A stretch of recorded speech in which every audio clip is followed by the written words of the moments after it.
Spiritual அப்படின்னு நம்ம பார்த்தோம் அப்படின்னா, பலதரப்பட்ட கருத்துக்கள் சொசைட்டில இருக்கு. நம்ம கூட இருக்கிறவங்களா இருக்கலாம், ஃப்ரெண்ட்ஸா இருக்கலாம், இல்ல நம்முடைய ரிலேட்டிவ்ஸா இருக்கலாம். நெறைய புக்ஸ் படிக்கலாம், வீடியோஸ் பார்க்கலாம். இதன் மூலமா நெறைய விஷயங்கள நாம தெரிஞ்சுக்கிறோம். அப்ப ஏன் நம்ம இந்த டாபிக் சூஸ் பண்ணியிருக்கோம் அப்படின்னா, தேடுங்கள் கிடைக்கும் அப்படின்றது வாழ்க்கையில முதல் விதி அப்படின்னே நம்ம சொல்லலாம். அதாவது இந்த பிரபஞ்சத்தினுடைய முதல் விதி அப்படின்னு சொல்லலாம். நாம என்ன நெனைக்கிறோமோ, அது போல தான் ஆகுறோம் அப்படின்ற கான்செப்ட்ட நாம கேள்விப்பட்டிருப்போம். ஸோ அதுதான் முதல் படி. எப்படி ஒரு குழந்தை தாயினுடைய கருப்பையிலிருந்து வெளியில வந்த உடனே, அதற்குன்னு சில கடமைகள் தீர்மானிக்கப்படுது. அது இந்த உலகத்திலிருந்து, பிரபஞ்சத்திலிருந்து சில எண்ணங்கள அப்சர்வ் பண்ணுது. அதற்கடுத்து கொஞ்சம் கொஞ்சமா குரோ ஆகுது. அப்ப இந்த பிறப்பு, இறப்பு இதுக்கு இடைப்பட்ட காலகட்டங்கள்ல என்ன மாதிரியான சிந்தனைகள் அந்த குழந்தைக்கு உருவாகுது? எப்படி வளர்ச்சி நிலைகள் மாறுது? அப்படின்றது எல்லாமே நம்ம சில விஷயங்கள பார்க்கலாம். அப்ப நாம தெரிஞ்சுக்கிற விஷயம் என்ன அப்படின்னு பார்த்தீங்கன்னா, பிரபஞ்சத்தினுடைய முதல் விதி அப்படின்னா, தேடுங்கள் கிடைக்கும் அப்படின்னு நாம சொல்லலாம். இப்போ வரைக்கும் நீங்க உங்களுடைய லைஃப்லயுமே நடந்த விஷயங்களை எல்லாம் பார்த்தீங்க அப்படின்னா, இப்ப நீங்க என்ன சிந்திச்சிருக்கீங்களோ, அதுதான் உங்களுடைய வாழ்க்கையாவே மாறியிருக்கும். இல்ல அப்படிலாம் இல்ல. நான் சிந்திக்காததெல்லாம் நெறைய நடந்திருக்கு அப்படின்னு நீங்க சொல்லலாம். ஆனா உண்மையிலேயே யோசிச்சு பார்த்தீங்க அப்படின்னா, நெறைய விஷயங்கள் நீங்க எது சார்ந்து சிந்திச்சீங்களோ, அதுதான் உங்களுக்கு வாழ்க்கையில கிடைச்சிருக்கும். எதிர்பாராத விஷயங்கள் இருக்கும். பட் அதெல்லாம் பெர்சன்டேஜ்ல பார்த்தீங்க அப்படின்னா, மிக குறைந்த அளவு பெர்சன்டேஜ் தான் உங்களுடைய வாழ்க்கையில நடந்திருக்கும். அதனால இந்த மொமெண்ட் வரைக்கும் உங்களுடைய வாழ்க்கையில நடந்த விஷயங்கள நீங்க ரீகலெக்ட் பண்ணி பார்த்தீங்க, இல்ல ரிமெம்பர் பண்ணி பார்த்தீங்க அப்படின்னா, இதுவரைக்கும் நீங்க என்ன மாதிரியான சிந்தனைகள கொண்டு வந்தீங்களோ, அதுக்கேத்த மாரி தான் உங்களுடைய வாழ்க்கை அமைஞ்சிருக்கும் அப்படின்றத நம்ம தெளிவா புரிஞ்சுக்கிறணும். அதனால இத வந்து பிரபஞ்சத்தினுடைய முதல் விதி அப்படின்னு நம்ம சொல்றோம். அதனால தேடுங்கள் கிடைக்கும் அப்படின்றது எல்லாத்துக்குமே பொருந்தும். ஸோ அப்போ ஒரு மிகப்பெரிய ஒரு மந்திர சாவி நம்ம கையில இருக்கு அப்படின்னே நம்ம சொல்லலாம். அப்ப ப்ரோகிராமுக்கு போறதுக்கு முன்னாடி நாம சில விஷயங்கள பார்க்கலாம். இன்னைக்கு இந்த ப்ரோகிராம் வந்து பண்ணக்கூடிய வாய்ப்பு வந்து கிடைச்சது. ஆ ஏற்கனவே நெறைய ப்ரோகிராம்ஸ் எல்லாமே நம்ம பண்ணியிருக்கிறோம். ஸோ இன்னைக்கு நம்ம பார்க்கக்கூடிய இந்த ப்ரோகிராமும் உண்மையிலேயே முக்கியமான ஒரு ப்ரோகிராமா தான் நான் பார்க்குறேன். ஏன்னா கிடைச்சிருக்கக்கூடிய டைட்டில் அப்படி. இதற்கு முன்னாடி எல்லாமே எஜுகேஷன் சார்ந்து தான் நெறைய விஷயங்கள் எல்லாமே ப்ரோகிராம் நடந்தது. But today we are going with spiritual interactive செஷன்றது தான் ரொம்ப ரொம்ப முக்கியமான விஷயம். இதுதான் வாழ்க்கைக்கு தேவை. இதுக்கு முன்னாடி ஸ்டூடண்ட்ஸ் எல்லாருமே வருவாங்க. நெறைய விஷயங்கள தெரிஞ்சுக்கிருவாங்க. பட் என்ன ஆகும் அப்படின்னு பார்த்தீங்க அப்படின்னா, ஆ ஈஸியாவே வெளியில அதாவது வெளியில என்ன அவங்களுடைய டிஸ்ட்ராக்ஷன் நெறைய இருக்கும். பட் அதெல்லாம் சார்ந்து வாழ்க்கையில நெறைய விஷயங்கள நம்ம தெரிஞ்சுக்கிறணும் அப்படின்னா, அது அவ்வளவு சாதாரண விஷயம் கிடையாது. அது இன்னைக்கு இருக்கக்கூடிய சோசியல் மீடியாலயோ, இல்ல ஏஐ மூலமாவோ நம்ம தெரிஞ்சுக்க முடியாது. இத பத்திலாம் நம்ம டீட்டெயில்டா பார்க்கலாம். ஸோ இந்த ப்ரோகிராம் ஆல்ரெடி உங்களுக்கு என்னைய பத்தி தெரியும், தெரிஞ்சிருக்கும். அதனால இத பத்தி கொண்டு வர வேண்டிய அவசியமே இல்ல அப்படின்னு நான் சொல்றேன். அதற்கு அடுத்து அகாடமிக் குவாலிஃபிகேஷன். ஏன்னா இது எல்லாமே ஒரு மரபு, ஒரு கிளாஸ் எடுக்கிறோம் அப்படின்னா, அந்த கிளாஸ் யார் ஹேண்டில் பண்றாங்க, யார் பிரசன்ட் பண்றாங்க அப்படின்றதுக்காண்டி தான் இது. ஸோ என்னுடைய அகாடமிக் குவாலிஃபிகேஷன் அப்படின்னு பார்த்தீங்கன்னா, MSc, MA, BEd chemistry, English and BEd இதுதான் என்னுடைய அகாடமிக் குவாலிஃபிகேஷன். ப்ரொஃபஷனல் குவாலிஃபிகேஷன் அப்படின்னு எடுத்துட்டோம் அப்படின்னா, நெறைய இடங்கள்ல ஒர்க் பண்ணியிருக்கேன். ஸோ எஜுகேஷன் சார்ந்து. அதுல பார்த்தீங்கன்னா, ஃபர்ஸ்ட்டு எஜுகேஷன் ஃபீல்டுக்குள்ள நான் வரல. ஒரு இண்டஸ்ட்ரியில ஒர்க் பண்ணக்கூடிய வாய்ப்பு கிடைச்சது. 1 இயர் ஒரு ப்ராசஸ் கண்ட்ரோலர் ட்ரெய்னரா தான் நான் இருந்தேன். எங்கன்னா ஸ்டெர்லைட் இண்டஸ்ட்ரீஸ் தூத்துக்குடியில. அடுத்து பார்த்தீங்கன்னா, எஜுகேஷன் ஃபீல்டு பக்கம் வரணுன்ற ஆர்வம் இருந்தது. அதுக்கப்புறம் teacher, coordinator, career counsellor, vice principal, even பிரின்சிபலா கூட ஒரு 6 மந்த்ஸ் ஒர்க் பண்ணியிருக்கேன்.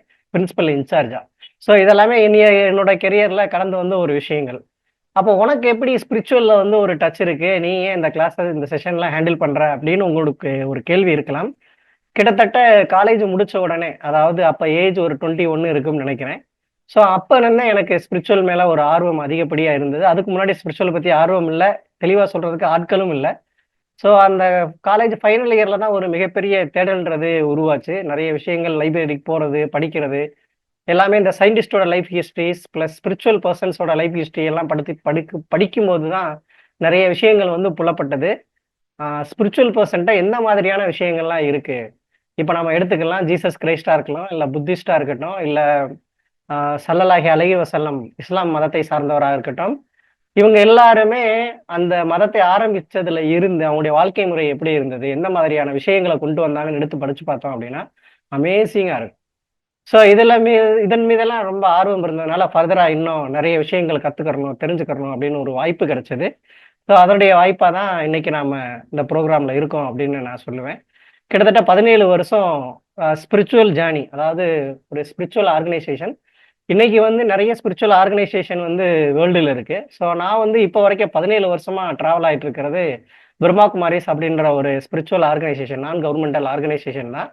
ஸோ இதில் தான் 17 வருஷமா டிராவல் ஆயிட்டு இருக்கிறேன். ஸோ இதோட மட்டும் இல்லாமல் இதுக்கு முன்னாடி இந்த வாழ்க வளமுடன் அப்படின்ற வேதாத்திரி மகரிஷி அவங்களுடைய படிப்பினைகள் அங்கே சொல்லக்கூடிய கருத்துக்கள்ல ஒரு 1.5 வருஷம் டிராவல் ஆனேன். கிட்டத்தட்ட ஒரு 18.5 இயர்ஸ் வந்து இந்த ஃபீல்டில் எனக்கு எக்ஸ்பீரியன்ஸ் இருக்கு.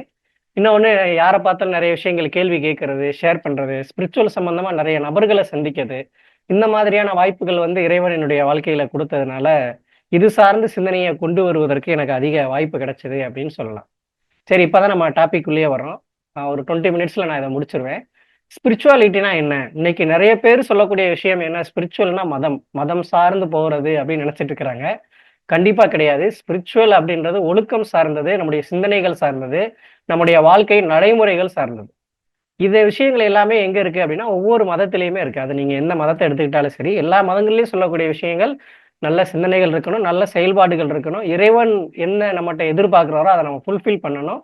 நம்முடைய பிறவியினுடைய அர்த்தம் என்னன்றதை நம்ம ரியலைஸ் பண்ணணும். ஸோ இதுதான் எல்லா மதங்களும் சொல்லக்கூடிய விஷயம்.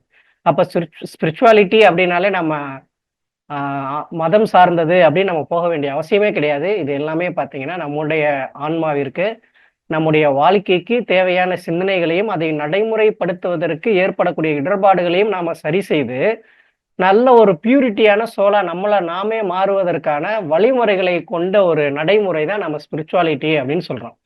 நிறைய பேர் பார்த்தாலே ஸ்பிரிச்சுவாலிட்டி அப்படின்னா சாமியாரு, துறவறம் போறவங்க அப்படின்ற ஒரு கருத்து தான் இருக்கு. உண்மையிலேயே பார்த்தீங்கன்னா, ஒரு ஸ்பிரிச்சுவல் பெர்சனுடைய லைஃப் ஸ்டைல் எப்படி இருக்கும்னா, ரொம்ப சிம்பிளா இருக்கும். ஆடம்பரமா இருக்காது.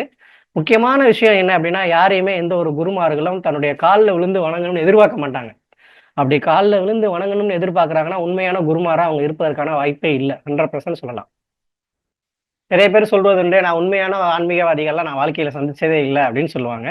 பட் என்னோட லைஃப் ஸ்டைல்ல நான் சந்திச்சது எல்லாமே நல்ல விதமாக இருக்கக்கூடிய ஆன்மீகவாதிகள தான் சந்திக்கக்கூடிய வாய்ப்பு எனக்கு கிடைச்சது. எதனால நான் இத அப்படி சொல்றேன் அப்படின்னா, அவங்களுடைய வாழ்க்கை நடைமுறைய வச்சே நம்ம தெரிஞ்சுக்க முடியும். எந்த அளவுக்கு ஆன்மீகம் அவங்களுடைய ஆன்மாவோட ஒன்றி போயிருக்கு அப்படின்னு தான். முதல் விஷயம் சிம்ப்ளிசிட்டி.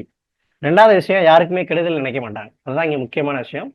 அதுக்கடுத்து பார்த்தோம் அப்படின்னா, அவங்களுடைய வாழ்க்கை நடைமுறையில என்ன பேசுறாங்களோ, அதுதான் செயல்பாட்டுக்கு வரும். தன்னை பற்றி பெருசா பேசுறதோ, நான் அப்படி இப்படின்னு சொல்லி புகழ்ந்து பேசுறதோ அவங்ககிட்ட சுத்தமாவே இருக்காது. ஸோ இதுதான் ஒரு ஸ்பிரிச்சுவல் ஆன்மீகவாதிகளுக்கான அடையாளங்கள். அத விட்டுட்டு காவி உடை போடுவதோ, இல்ல வெள்ளை ஆடை உடுத்துவதோ, இதெல்லாம் அவங்க ஒரு மரப ஃபாலோ பண்றாங்க. அதற்காக அத வந்து அவங்க அணிஞ்சுக்கிறாங்க. மாலை போடுறதா இருக்கலாம், இல்ல வேற ஏதாவது அடையாளங்களை ஏற்படுத்துற மாரி திருநீறு பூசுவதாக இருக்கலாம். இல்ல ஒவ்வொரு மதங்களுக்குமே ஒவ்வொரு முறைகள் இருக்கு. இப்ப புத்திஸ்ட்ல பார்த்தீங்க அப்படின்னா, அவங்க முடி கூட எல்லாமே எடுத்துருவாங்க. அவங்களுடைய அடையாளங்கள் வேற மாதிரி இருக்கும். ஸோ அப்படிதான் அடையாளப்படுத்தி இருந்தா தான் ஆன்மீகவாதி அப்படின்னு கிடையவே கிடையாது. நம்முடைய இயல்பான வாழ்க்கையில எல்லா காரியங்களையும் நாம செய்துட்டு, ஒரு உண்மையான புரிதலோட ஒரு மேம்பட்ட வாழ்க்கை நிலையை நாம அடையணும். ஒரு தூய்மையான ஆன்மாவாக நம்மளும் நாம மாறணும். அதற்கு தேவையான சிந்தனைகள்ல இந்த சமுதாயத்துல இருந்து நம்ம எப்படியெல்லாம் எடுத்துக்கிறோம். சமுதாயம் கண்டிப்பா நல்ல விஷயங்கள சொல்லி தராது. இத நீங்க மைண்ட்ல வச்சுக்கிறணும். எதனால அப்படின்னா, சமுதாயத்துல இருக்கக்கூடியவர்கள். சமுதாயம் அப்படின்னா நம்முடைய சமுதாயம்ன்றது நம்மள பத்தி தெரிஞ்சவங்க தான் நம்முடைய சமுதாயம். சமுதாயம்னா கிட்டத்தட்ட உலகத்துல 820 கோடி பேர் மக்கள் இருக்காங்க. 820 கோடி பேரும் உங்களுடைய சமுதாயத்துக்குள்ள வரமாட்டாங்க. அப்ப என்னுடைய சமுதாயம் என்ன அப்படின்னா, யாரு கூட நீங்க குளோஸா பழகுறீங்களோ அவங்க தான் உங்களுடைய சமுதாயம். பக்கத்து ஊர்ல நிறைய பேர் இருக்காங்க, லட்சக்கணக்கான பேர். அவங்கலாம் உங்களுடைய சமுதாயத்துல வருவாங்களான்னா இல்ல. பட் அவங்களுடைய கான்டாக்ட்ல வர்றாங்க, உங்களுடைய தொடர்புல வர்றாங்கன்னா, அவங்கலாம் உங்களுடைய சமுதாயத்தை சார்ந்தவர்கள் தான். இது ஜாதி ரீதியாகவோ, மத ரீதியாகவோ நம்ம தொடர்புபடுத்தவே முடியாது. ஏன்னா இறைவன் ஒருத்தர் தான். மனிதர்கள் தான் என்ன பண்ணிட்டாங்க, மதங்களாக பிரிச்சுட்டாங்க. இப்ப எல்லா மதங்களும் தோற்றுவித்தவர்கள் யாருமே நான் இந்த மதத்தை உருவாக்குறேன்னு எங்கனையுமே சொல்லல. ஜீசஸ் கிரைஸ்ட் நான் அந்த மதத்தை உருவாக்குறேன்னு சொல்லல. புத்தர் நான் மதத்தை உருவாக்க போறேன்னு சொல்லல. முகமது நபி அவரும் நான் மதத்தை உருவாக்க போறேன்னு சொல்லல. நல்ல கருத்துக்களை சொன்னாங்க. பின்னாடி வந்தவங்க அந்த கருத்துக்களை தொகுத்தாங்க. அதன் பின்னாடி அதற்குரிய ஃபாலோயர்ஸ் நிறைய பேர் உருவானாங்க. அவங்களுடைய நடவடிக்கைகள், நடைமுறைகள் கொஞ்சம் வித்தியாசமா இருந்தது. அப்படிப்பட்டவர்கள் எல்லாமே தங்களுக்கு தானே ஒரு பெயரை ஏற்படுத்திக்கிறாங்க. இதுதான் மதம்னு உருவாக்கப்பட்டது. அப்ப எல்லா மதங்களும் மனிதனால் உருவாக்கப்பட்டவை. மனிதன் உருவாவதற்கு முன்னாடியே இறைவன் உருவாயிருக்கணும். அப்ப இறைவன் தான் எல்லா ஜீவராசிகளுக்கும் தந்தை. இந்த கான்செப்டை நீங்க புரிஞ்சுக்கணும். சரிங்களா? அப்ப மதம் சார்ந்த விஷயங்கள் மட்டுமே ஸ்பிரிச்சுவாலிட்டி கிடையாது. அது ஆன்மீகம் இல்ல. நம்முடைய வாழ்க்கையில் வாழ்வியல் நடைமுறைகள்ல நம்முடைய ஆன்மாவை தூய்மைப்படுத்துவதற்காக நாம சிந்திக்கக்கூடிய எல்லா செயல்பாடுகளும் ஸ்பிரிச்சுவாலிட்டி தான் அப்படின்றத நாம புரிஞ்சுக்கிறணும். மதம் மனிதர்களால் உருவாக்கப்பட்டது அப்படின்ற தெளிவு நமக்கு கிடைக்கணும். அப்ப இங்க நம்ம ஆன்மீகம்னு பேசும்போது கண்டிப்பா ஸ்பிரிச்சுவாலிட்டினாலே அங்க சயின்ஸ் வந்தாகணும். ஏன்னா இப்போ வரைக்கும் சயின்ஸால எதையுமே ப்ரூவ் பண்ணவும் முடியல, கண்டுபிடிக்கவும் முடியல. என்னதான் ஏஐ டெக்னாலஜி டெவலப் ஆகிட்டாலும் கண்டிப்பா அதை கண்டுபிடிக்க முடியாது. ஏன்னா இறைவன் இருக்கக்கூடிய ஃபார்மெட் வேற, மனிதர்கள் இருக்கக்கூடிய ஃபார்மெட் வேற, இங்க இருக்கக்கூடிய டெக்னாலஜியோட ஃபார்மெட் வேற. ஸோ கண்டிப்பா இறைவனை நாம தொடர்பு கொள்ளணும், இல்லை இறைவனை பத்தி நம்ம தெரிஞ்சுக்கிறணும் அப்படின்னா சயின்ஸ் வந்து சப்போர்ட் பண்ணும்.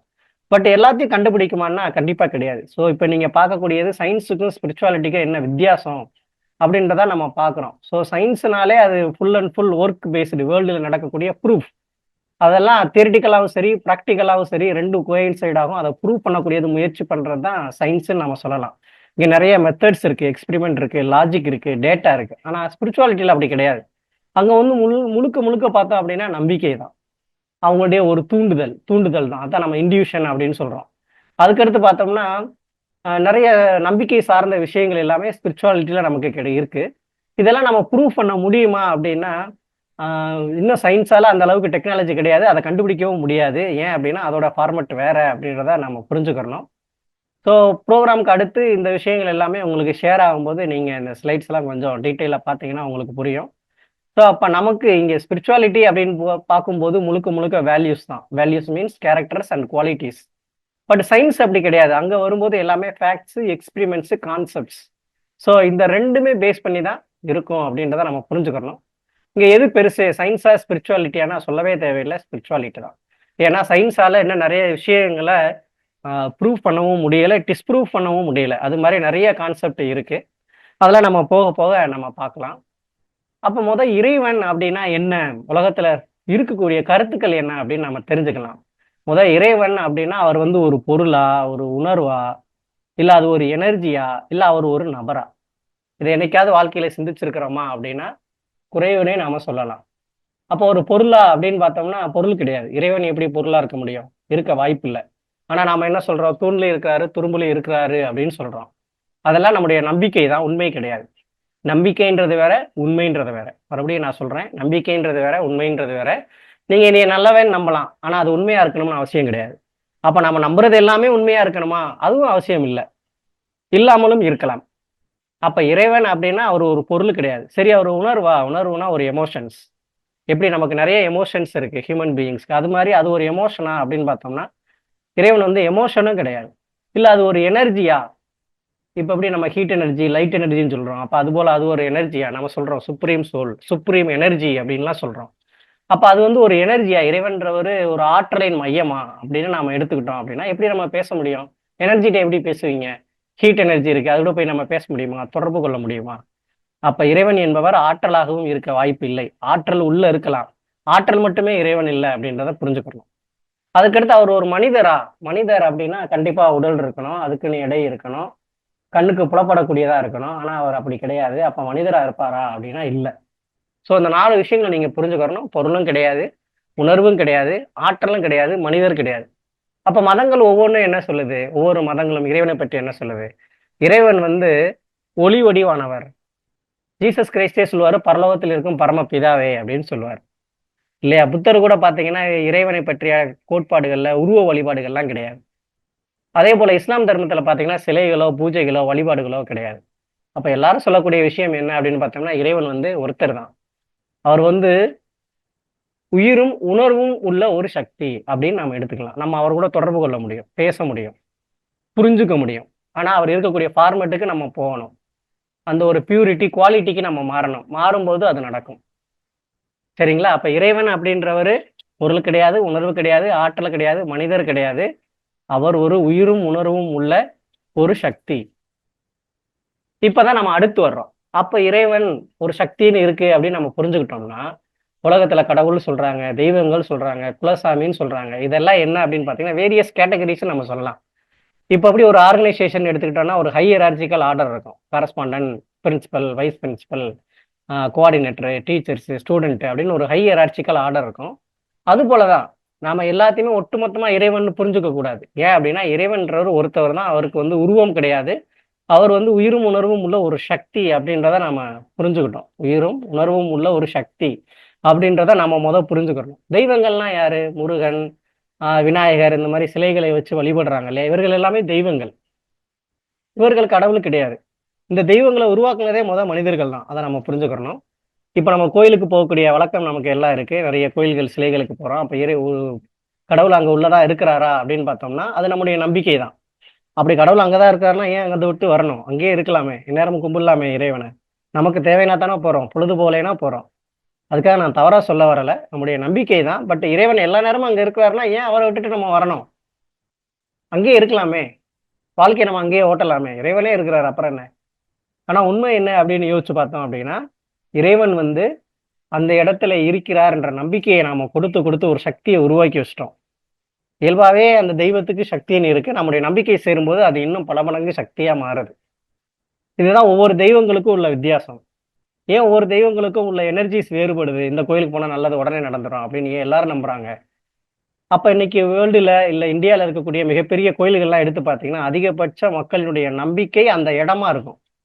ஸோ அதுதான் ஆற்றலை கவர்ந்து இழுக்கக்கூடிய ஒரு இடம். அதனாலதான் கோயிலுக்கு போனோனே நமக்கு நல்ல சிந்தனைகள் உருவாகுது, அமைதி கிடைக்குது. அமைதி கிடைக்கும்போது இயல்பாகவே இறைவனை, பிரபஞ்சத்தை நாம நெருங்க முடியுது. இதுதான் இங்க முக்கியமான விஷயம். அடுத்து குலசாமின்னா என்ன? ஒவ்வொரு குலத்துக்குன்னு அந்த குலத்தில் வாழ்ந்த ஒரு நல்ல ஒருத்தரை நம்ம குலசாமியா வழிபட்டுட்டு வந்திருப்போம். அது பல தலைமுறைகளுக்கு முன்னாடி இருக்கலாம். இவர்கள்லாம் குலசாமி. அப்ப நீங்க புரிஞ்சுக்கணும். கடவுள்ன்றவர் ஒருத்தர் தான். மீத எல்லாருமே தெய்வங்கள். இவங்க எல்லாம் வாழ்ந்தாங்களா? என்ன பண்ணாங்கன்றதுக்கு டேட்டாவோ, ஹிஸ்டரியோ நம்மகிட்ட கிடையாது. புராணங்கள்ல கதைகளை உருவாக்குனாங்க. அந்த கதைகள் மூலமா நாம தெரிஞ்சுக்கிட்டு இருக்கிறோம். ஸோ இதையும் நீங்க தெளிவா புரிஞ்சுக்கிறணும். கடவுள் வேற, தெய்வங்கள் வேற, குலசாமி அப்படின்னு ஒவ்வொரு குலத்துக்கும் நம்ம வச்சிருக்கிறது வேற அப்படின்றத புரிஞ்சுக்கணும். இயற்கை மிகப்பெரிய ஒரு சக்தி. பஞ்சபூதங்களால் உருவாக்கப்பட்ட ஒரு சக்தி தான் இயற்கை அப்படின்னு நாம தெரிஞ்சுக்கிறோம். அப்ப ஆன்மா அப்படின்னு பார்க்கும்போது பாருங்க, உடல் இருக்கு, உயிர் இருக்கு. இந்த ஆன்மாவை பற்றி சயின்ஸ்ல எங்கேயுமே குறிப்பிடல. அது நீங்க எம்பிபிஎஸ் படிக்கக்கூடிய ஸ்டூடெண்ட்ஸ்ட்ட கூட கேளுங்க. புக்ல எந்த இடத்துலயுமே சோல்னு வராது, ஸ்பிரிட்டுன்னு வராது. அதே போல நீங்க லோயர் கிளாஸஸ்ல சயின்ஸ்ல எடுத்து பார்த்தீங்க அப்படின்னா, பாடியை பத்தி எல்லா விஷயங்களும் படிப்போம். Internal organs, external organs. ஆனா எங்கேயுமே சோல்ன்ற வேர்டே வராது. கொண்டே வரமாட்டாங்க. ஏன்னா அந்த கான்செப்டே இன்னும் சயின்ஸ்குள்ள வரல. ஆனா ஆன்மான்னு ஒண்ணு இருக்கு. கடைசி நேரத்துல டாக்டரே சொல்லுவாரு, உடல் உடல்ல இருந்து உயிர் பிரிஞ்சிருச்சு அப்படின்னு. அந்த உயிர்னா என்னன்ற டெஃபனிஷன் சயின்ஸ்ல இல்ல. அது உடல் உறுப்புகள் இயங்கினா உயிர் இருக்கு, உடல் உறுப்புகள் இயங்கலைன்னா உயிர் இல்லை அப்படின்னு நம்ம புரிஞ்சுக்கிறோம். அதுதான் சயின்ஸ் கத்துக் கொடுக்குது. உடல்ன்றதை நம்ம கண் கூட பாக்குறோம். அதனால என்னென்ன ஆர்கன்ஸ் இருக்கு, அவருடைய ஃபங்க்ஷன்ஸ் என்ன, அதை டயக்னோஸ் பண்றதுல இருந்து எல்லாமே சயின்ஸ் கண்டுபிடிச்சு வச்சிருக்கு. அப்ப அதையும் தாண்டி இருக்கக்கூடிய ஒரு சக்தி தான் ஆன்மா அப்படின்னு சொல்றோம். அதை நம்ம கண்கால பார்க்க முடியாது, ஆனாலும் உணர முடியும். பொதுவாக தியான முறைகள்லயும் சரி, நம்ம பொட்டு வைக்கிறதும் சரி, நடுவில் இந்த இடத்துலதான் நம்ம நெற்றி மத்தியில, புருவ மத்தியில நம்ம வைக்கிறோம். அடையாளம் என்ன அப்படின்னா, அதாவது ஆன்மீகம் சார்ந்து ஆன்மா அந்த இடத்தில் இருப்பதாக சொல்லப்படுகிறது. ஆன்மா அப்படின்னா நேரா ஒரு எக்ஸ் ஆக்சிஸ், ஒய் ஆக்சிஸ் போடுங்க. அப்ப ரெண்டு சந்திக்கக்கூடிய இடம் தான் என்னவா இருக்கும் அப்படின்னா அந்த புருவ மத்தியா இருக்கும். அந்த புருவ மத்தியில இருந்து கொஞ்சம் உள்ள, இன்டீரியரா உள்ள, பிரெயினுக்கு கீழே அங்கதான் ஆத்மா இருக்கு. அது ஒரு எனர்ஜி. அதுலதான் மனம், புத்தி, சுபாவம்னு 3 விஷயங்கள் இருக்கு. என்னென்ன? மனம், புத்தி, சுபாவம். இதை பத்திலாம் நீங்க இன்னும் சிந்தனை பண்ணுங்க. பண்ண பண்ண உங்களுக்கு நிறைய விஷயங்கள் கிடைக்கும். தேடும் போதுதான் கிடைக்கும். யாரும் உங்களுக்கு வந்து நிறைய விஷயங்களை சொல்லி தர மாட்டாங்க வாழ்க்கையில. அதை மட்டும் நீங்க புரிஞ்சுக்கங்க. நல்ல விஷயமாக இருக்கட்டும், இல்ல ஆன்மீகம் சார்ந்த விஷயங்களா இருக்கட்டும், கண்டிப்பாக நீங்கள் தேடாத வரை உங்களை நோக்கி வராது. யாரும் உங்களுக்கு சொல்லி தரவும் முடியாது. அப்படி சொன்னாலும் அவங்களுடைய சொந்த கருத்துக்களை தான் சொல்லுவாங்களே தவிர, எல்லாத்தையும் கலெக்டிவா ஒரு விஷயத்த சொல்லுவாங்களான்னா கண்டிப்பா இருக்க வாய்ப்பு இல்லை அப்படின்னு நாம சொல்லலாம். அதனால நாம தான் சிந்தனையும் தேடலையும் அதிகப்படுத்தி கொள்ள வேண்டும். அப்ப ஆன்மான்றது ஒரு சக்தி. அதுலதான் மனம்ன்றது இருக்கு, புத்தின்னு இருக்கு, சுபாவம்னு இருக்கு. இப்ப மனம் எழுப்பக்கூடிய எண்ணங்களை பிரெயின் ரிசீவ் பண்ணுது. ஒரு ஆண்டனா மாதிரி ரிசீவ் பண்ணி அந்த கமாண்ட்ஸ் எல்லாமே நம்முடைய பாடிக்கு கொடுக்குது. நான் கையை தூக்கணும் அப்படின்னா அந்த சிந்தனை எங்க இருந்து வருது? பிரெயின்ல இருந்து வருதுன்னு சயின்ஸ் சொல்லுது. இன்னும் பிரெயினை தாண்டல சயின்ஸ். ஆனா அதை தாண்டி ஒரு சக்தி இருக்கு அப்படின்னு நம்ம பேசிட்டு இருக்கோம். அதை தான் உயிர் அப்படின்னு பேசிட்டு இருக்கோம். அப்போ உயிர் வந்து அழிவற்றது, உடல் வந்து அழியக்கூடியது. உடல் வந்து 120 வருஷம் சொல்றாங்க. நல்ல முறையில வாழ்க்கையை நம்ம வாழ்ந்தோம் அப்படின்னா அதுல அதிகபட்ச கெப்பாசிட்டி. ஆனா இன்னைக்கு அப்படி இல்லை. எந்த சூழ்நிலையில என்ன வேணாலும் நடக்கலாம் அப்படின்ற ஒரு காலகட்டம் தான். இயற்கை மாறி இருக்கு.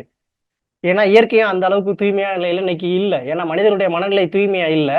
அதனால இயற்கையும் இன்னைக்கு தூய்மையா இல்லை. எப்படி நாம நல்லவரா இருந்தோம்னா நம்ம சுத்தி இருக்கிற இடத்த நல்ல விதமா வச்சிருப்போமோ, அதுபோல இன்னைக்கு மனிதர்கள்ட்ட நல்ல விஷயங்கள் இல்லாதனால இயற்கையும் நல்ல விதமாக இல்லை அப்படின்றத நீங்க புரிஞ்சுக்கிறணும். அப்ப நாம நல்ல விஷயங்கள கொண்டு வர அந்த நல்ல விஷயத்துடைய பிரபாவம், வைப்ரேஷன்ஸ் இந்த இயற்கைக்கு போய் இயற்கையும் கொஞ்சம் கொஞ்சமா மாற்றம் அடையும்.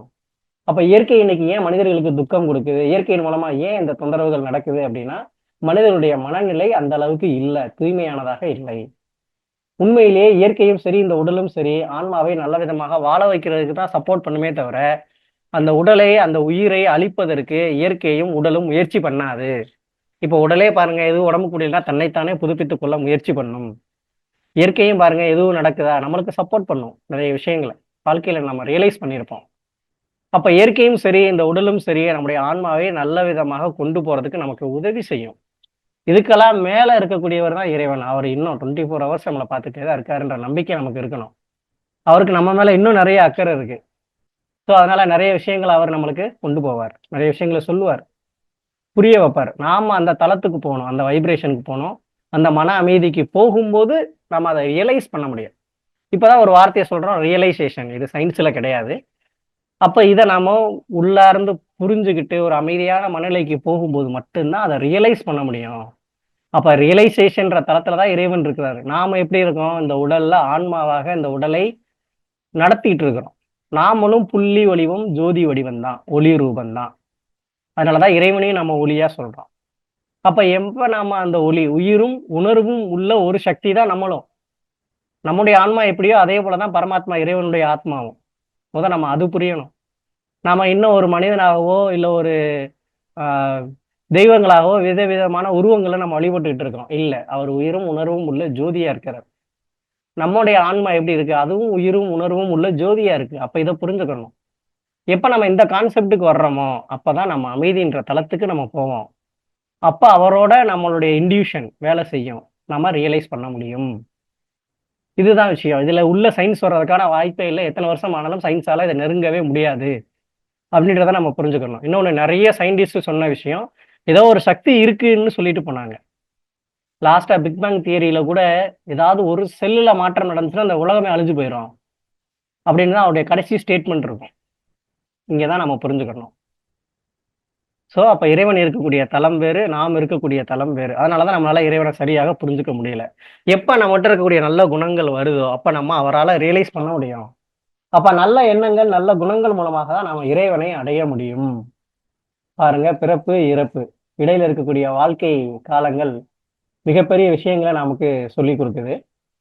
இப்போ 40 மினிட்ஸ் தான் ஃப்ரீ செஷன். நம்மளுக்கு இந்த 40 மினிட்ஸ் டிஸ்கனெக்ட் ஆயிரும்.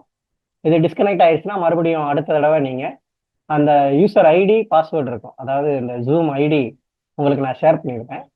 அந்த ஐடியும், பாஸ்வேர்டும் குடுத்து மறுபடியும் நீங்க கனெக்ட் ஆயிக்கலாம். ஏன்னா 40 மினிட்ஸ் ஃப்ரீ வெர்ஷன்றதுனால அது டிஸ்கனெக்ட் ஆயிரும். இன்னொரு 5 மினிட்ஸ்ல டிஸ்கனெக்ட் ஆயிரும். அதுக்கப்புறம் மறுபடியும் நீங்க ஜாயின் பண்ணிக்கலாம். சரி, நல்லது. அப்ப பிறப்பு மற்றும் இறப்பு அப்படின்னா 2க்குமே பர்ப்பஸ் இருக்கு. எப்படி பிறப்புக்கு ஒரு பர்ப்பஸ் இருக்கோ, அதுபோல இறப்புக்கும் பர்ப்பஸ் இருக்கு. அத நம்ம புரிஞ்சுக்கிறணும். அப்ப பிறப்பு, பிறவி எடுக்கணும். அப்ப இப்பதான் இன்னொரு வார்த்தை வருது, பிறவி. அப்ப பிறவிகள்லாம் இருக்கா? இறைவன் இருக்கிறாரா? அப்படின்லாம் கான்செப்ட் வருது. இறைவன் இருக்கிறாரான்றத நம்ம ஃபர்ஸ்ட்டே பார்த்துட்டோம். இறைவன் மேல நம்பிக்கையே எனக்கு இல்ல அப்படின்னு நீங்க சொன்னீங்கன்னா, சாட் பாக்ஸ்ல டைப் பண்ணுங்க. கண்டிப்பா அத பத்தி நம்ம டீட்டெயில்டா பேசுவோம். அப்ப பிறப்புனா பர்ப்பஸ் இருக்கு. பர்ப்பஸோட தான் நம்ம ஆன்மா இந்த பூமிக்கு வந்திருக்கு. நமக்கு ஹெல்ப் பண்றதுக்கு இந்த பிரபஞ்சம் இருக்கு. இறைவன் இருக்கிறாரு.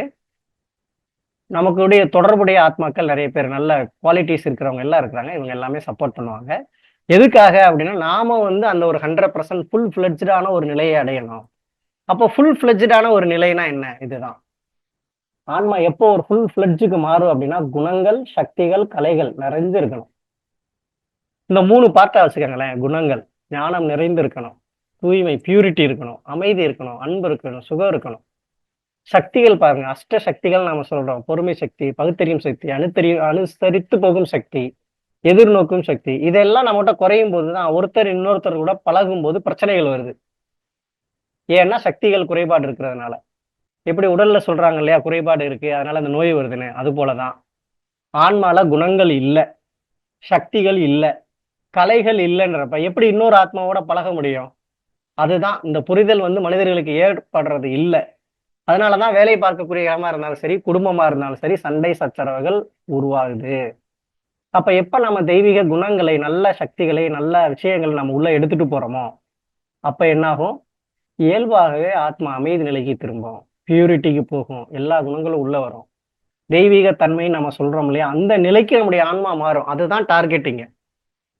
அப்ப ஆன்மா எப்ப பரிபூர்ண நிலையை அடையும் அப்படின்னா, இந்த குணங்கள், சக்திகள், கலைகள் நிறைஞ்சாதான். ஸோ இதோட ஸ்கிரீன்ஷாட்டுமே நீங்க தேவைப்பட்டா எடுத்துக்கங்க. இல்ல ஷேர் பண்ணும்போது நீங்க எடுத்துக்கலாம்.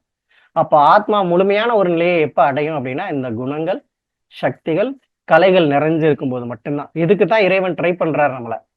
எந்த அவகுணங்களும் நம்முடைய ஆன்மால இருக்கக்கூடாது. காமம், கோபம், பேராசை, பற்று, அகங்காரம். அப்ப இந்த மாதிரியான தீய குணங்கள் எல்லாம் போயி, எப்ப நல்ல குணங்கள் எல்லாமே இது நமக்குள்ள வருதோ, நம்முடைய ஆன்மா 100% நெருங்கிரும். இறைவன் அதுக்குத்தான் நம்மள முயற்சி பண்றாரு. உங்கள ஐஏஎஸ் ஆக்குறதுக்கோ, பிரைம் மினிஸ்டர் ஆக்குறதுக்கோ இறைவன் முயற்சி பண்ணல. அப்படின்றத நீங்க புரிஞ்சுக்கணும். அப்ப நம்முடைய பர்ப்பஸும் நல்ல குவாலிட்டிஸ அப்சர்வ் பண்ணணும். ஏன்னா இறைவனுடைய படைப்புல எல்லா ஜீவராசிகள்ட்டயும் நெறைய விஷயங்கள் இருக்கு. அப்ப அதன் மூலமா நெறைய விஷயங்கள நம்ம கத்துக்கிட்டு ஒரு ஃபுல் ஃபிளெட்ஜ்டான நிலைய நம்ம அடையணும் அப்படின்றதுக்கு தான் பிறப்பு இறைவன் நமக்கு குடுத்திருக்கிறாரு. அதுல நெறைய பேர்கள நம்ம சந்திக்கலாம். பிறவிகள் மாறி, மாறி வரும். அப்ப பிறவினா ஒரு மனிதன் வேற ஜீவராசியாலாம் பிறக்க முடியாது. மனித ஆத்மா மனிதனாகத்தான் பிறக்கும். வேற எந்த ஜீவராசியாலாம் பிறவி எடுக்காது. சொல்றாங்க இல்லையா? நாயாக பிறவி எடுப்பாங்க. இல்ல வேற விலங்கினங்களாக பிறவி கண்டிப்பா கிடையாது. என்ன விதையோ அதிலிருந்து தான் அந்த ஃபார்மட் உருவாகும். அப்ப மனிதனுடைய ஆன்மா தனிப்பட்டது. மத்த ஜீவராசியினுடைய ஆன்மா தனிப்பட்டது. மாறி பிறவி எடுப்பதற்கான வாய்ப்புகள் இல்லைன்றத நம்ம புரிஞ்சுக்கணும். அப்ப இந்த பிறவிய பத்திலாம் இன்னும் சிந்திக்கும்போது நெறைய தகவல்கள் உங்களுக்கு கிடைக்கும். சரி, அப்ப இறப்புன்னு வருது. எதனால? அதுவும் பர்ப்பஸ்க்காக வேண்டி தான் நம்ம சொல்லியிருக்கோம். ஏன்னா, இறப்பு ஏற்பட்டு மறுபடியும் பிறப்பு ஏற்பது தான் ஆத்மால இருக்கக்கூடிய அதிகபட்ச அழுக்கு, கரைகள் நீங்கும். ஸோ, அப்ப 2 விஷயமும் இங்க பர்ப்பஸ்ஃபுல்லா தான் நடக்குதுன்றத நாம கொஞ்சம் ரியலைஸ் பண்ணணும். ஒண்ணு பெர்த்தா இருக்கலாம். இன்னொன்னு டெத்தா இருக்கலாம். 2மே பர்ப்பஸ்ஃபுல்லா தான் நடக்குது. அப்ப இதனுடைய பர்ப்பஸ்ஃபுல்லா நடக்குதுன்னு நாம சொல்றோம். பட் எதுக்கு இதெல்லாம் நடக்குது அப்படின்னு பார்த்தீங்கன்னா, பக்கத்துல இன்னொரு பிக்சர் இருக்கும். அதாவது சொர்க்கம், நரகம் அப்படின்னு நெறைய விஷயங்கள் நம்ம கேள்விப்பட்டிருப்போம். புராணங்கள்லயும் படிச்சிருப்போம். அப்ப சொர்க்கம், நரகம்னா எங்கேயோ வானத்துக்கு மேலேயோ, பூமிக்கு கீழேயோ நரகம்ன்றது மாரிலாம் கிடையாது. இப்ப நம்ம இருக்கிறதே நரகம் அப்படின்னு தான் சொல்லப்படுது. ஏன்னா, இங்க தான் எல்லா விதமான அவதூறான விஷயங்கள், தேவையற்ற விஷயங்கள் எல்லாமே இங்க நடக்குது. அளவற்ற துக்கம் இங்க தான் நடக்குது. அப்ப நரகம்னு சொல்லி தனியா ஒரு இடம் கிடையாது. இப்ப நாம இருக்கக்கூடிய இந்த சமயத்தை தான் நரகம் அப்படின்னு சொல்றோம். இப்ப நம்ம வாழ்ற வாழ்க்கையும் நரகத்திற்கு சமமானது தான். எதனால அப்படின்னு பார்த்தோம்னா, எப்ப இறப்பு வரப்போகுது, எப்ப கஷ்டம் வரப்போகுது, எப்ப துக்கம் வரப்போகுது, எதுவுமே நமக்கு தெரியாது. இன்னொன்னு சுத்தி இருக்கக்கூடிய இயற்கையும் மாறிருச்சு. சுத்தி இருக்கக்கூடிய நபர்களும் மாறிட்டாங்க. அப்ப இங்க ஒவ்வொரு ஆத்மாவுக்கும் பார்த்தீங்க அப்படின்னா, அளவற்ற துக்கம் தான் கிடைக்குமே தவிர, மகிழ்ச்சி, சந்தோஷம்ன்றது இங்க கிடைக்காது.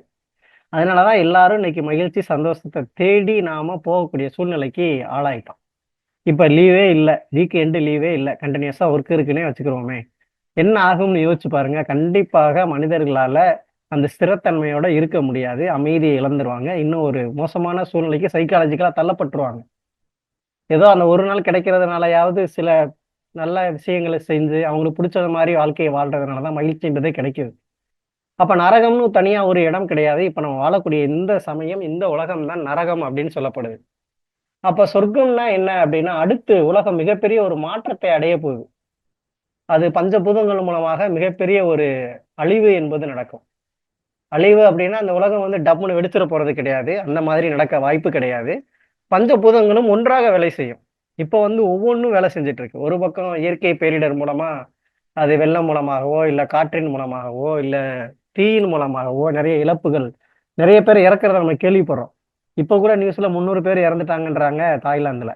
இலங்கையில ஒரு கிட்டத்தட்ட 100 பேர் வரை இறந்துட்டதா சொல்றாங்க. அப்ப இறந்துட்டாங்கன்னு சொல்லும்போது நம்ம அத ஈஸியா ஒரு நியூஸா கடந்து போயிடுறோம். பட் அது எவ்வளவு பெரிய விஷயம்னு பாருங்க. ஒரு 300 பேர், 400 பேர் இறந்துடுறாங்க. இதுக்கு முன்னாடி நடந்த பேரிடர்கள்லாம் ஆயிரக்கணக்கான பேர் இறந்தாங்க. இதெல்லாம் சாதாரண விஷயமா நம்ம கடந்து போக முடியாது. அப்ப வாழ்க்கை முடிஞ்சு போயிருது பாருங்க. இந்த பிறவியில அவங்க கத்துக்கிட்ட விஷயங்கள் எல்லாமே முடிஞ்சு போயிருது. அப்ப பிறப்புக்கு அடுத்து இறப்புன்னு வரும்போது ஆத்மா எதை எடுத்துட்டு போகும் அப்படின்னா, அந்த முன்னாடி பார்த்தோம் இல்லையா? குணங்கள், கலைகள், சக்திகள். அந்த 3 தான் பிரிண்ட் ஆகும். எம்பெடட் ஆகும் சோல்ல. சொல்லுவாங்கல்ல, பிறவியிலேயே சில விஷயங்கள்லாம் வரணும்னு. அதுதான் இது. நல்ல விஷயங்கள்லாம் எப்படி வந்துச்சுன்னா, இந்த ஒரு பிறவியில உங்களுக்கு வரல. பல பிறவிகள்ல நீங்க இப்படிதான் இருந்திருப்பீங்க. அதனால தான் அது உங்க சோலுக்குள்ள அது எம்பெடட் ஆயிருக்கு. இதுதான் அதுல இருக்கக்கூடிய சீக்ரெட். ஸோ அப்ப பிறவிலேயே சில விஷயங்கள் வரணும், வருது அப்படின்னு நாம சொல்றோம் அப்படின்னா, அதுக்கு முன்னாடி நீங்க இதெல்லாம் ரியலைஸ் பண்ணியிருப்பீங்க. அப்படின்றத நம்ம புரிஞ்சுக்கணும். எடுத்த எடுத்த ஒரு விஷயத்த நம்மளால கத்துக்கிட்டு உருவாக்கிட முடியாது. ஏன்னா அது அவ்வளவு சாதாரண விஷயமும் கிடையாது அப்படின்றத நாம தெளிவா புரிஞ்சுக்கிறணும். அப்போ ஒரு ஆத்மா எப்போ உடல்ல இருந்து வெளிப்படுதோ அப்ப அது அளவற்ற துக்கத்தை சந்திச்சு வெளியில வரும். இதன் மூலமா பாவக்கணக்கு குறைக்கப்படுகிறது. அப்ப அதிகபட்சம் இந்த மாதிரி நிறைய பேர் இறந்துடுறாங்க, உடலை விட்டு வெளியில போறாங்கன்னா அவனுடைய பாவக்கணக்கு குறையும். அடுத்தடுத்த பிறவிகள்ல அவங்க அடையக்கூடிய துக்கத்தின் மூலமாக பாவக்கணக்குகள் குறையும். அப்ப பாவக்கணக்குகள் எப்படியெல்லாம் குறையுது அப்படின்றதெல்லாம் நம்ம அடுத்தடுத்து வாய்ப்பு கிடைக்கும்போது நம்ம பேசலாம். ஏன்னா எல்லாமே பெரிய சாப்டர், சாதாரண விஷயம் கிடையாது. நம்ம அந்த வார்த்தையை கேட்டு கடந்து போயிட முடியாது. ஒவ்வொரு வார்த்தையும் மிகப்பெரிய ஒரு வார்த்தையினே நம்ம சொல்லலாம். அது சிறிய குழந்தைகள் முதல் பெரியவர்கள் வரை இதை பத்தி சிந்திச்சாங்கன்னா செஞ்சுக்கிட்டே இருக்க வேண்டியதுதான். நிறைய விளக்கம் கிடைக்கும், நிறைய கான்செப்ட் கிடைக்கும். பட் எது உண்மைன்றதை கண்டுபிடிக்கிறதுக்கு அவ்வளவு ஈஸியான விஷயம் கிடையாது. ஏன்னா வாழ்க்கைனா என்ன அப்படின்னு நீங்க யாரா வேணாலும் கேளுங்க, எல்லாரும் ஒரு விளக்கம் கொடுப்பாங்க. 820 பேர் இருக்காங்க உலக மக்கள் தொகை. அப்ப 820 பேரும் கண்டிப்பா 820 விதமான ஸ்டேட்மெண்ட் கொடுப்பாங்க. அப்ப இதுல எது உண்மைன்றதை யார் மட்டும்தான் சொல்ல முடியுமா? இறைவன் மட்டும்தான் சொல்ல முடியும். அப்ப எல்லா விஷயங்களையும் அனலைஸ் பண்ணி சரியா நம்ம புத்தி அதை கிரகிக்கணும். அப்ப இதெல்லாம் அவ்வளவு சாதாரணமா நடக்கக்கூடிய ஒரு விஷயம் கிடையாது. சரிங்களா? அப்ப நல்ல விஷயங்களை தேடி நம்ம தான் போகணும். நல்ல விஷயங்கள் நம்மளை தேடி வராது. இது வாழ்க்கையில நம்ம முக்கியமா கடைபிடிக்க வேண்டிய ஒரு விஷயம். இதே இந்நேரம் நம்ம உட்காந்துருந்தா என்ன பண்ணுவோம்? ஏதாவது இன்ஸ்டாகிராம்லயோ இல்ல வேற ஏதாவது பொழுதுபோக்கு அம்சங்கள்லயோ நம்ம ஏதாவது பொழுத போக்கிக்கிட்டு தான் இருக்க போறோம். பட் இந்த ஒவ்வொரு வார்த்தையும் நீங்க நேரம் கிடைக்கும் போது சிந்தனை பண்ணணும், தனிமையில இருக்கணும். அப்ப நான் மட்டும்தான் இதெல்லாம் சாத்தியம். தனிமை அப்படின்னா நம்ம குடும்பத்தை விட்டுட்டு போறது கிடையாது. ஆன்மீகம் அதை சப்போர்ட் பண்றது இல்லை. ஸோ இன்னும் அடுத்தடுத்து சமுதாயத்தில் இருக்கக்கூடிய மாற்றப்பட வேண்டிய விஷயங்கள்லாம் நம்ம நிறைய பார்க்க போறோம். அதனால இன்னும் டெப்தா அதில் போக வேண்டியதில்லை.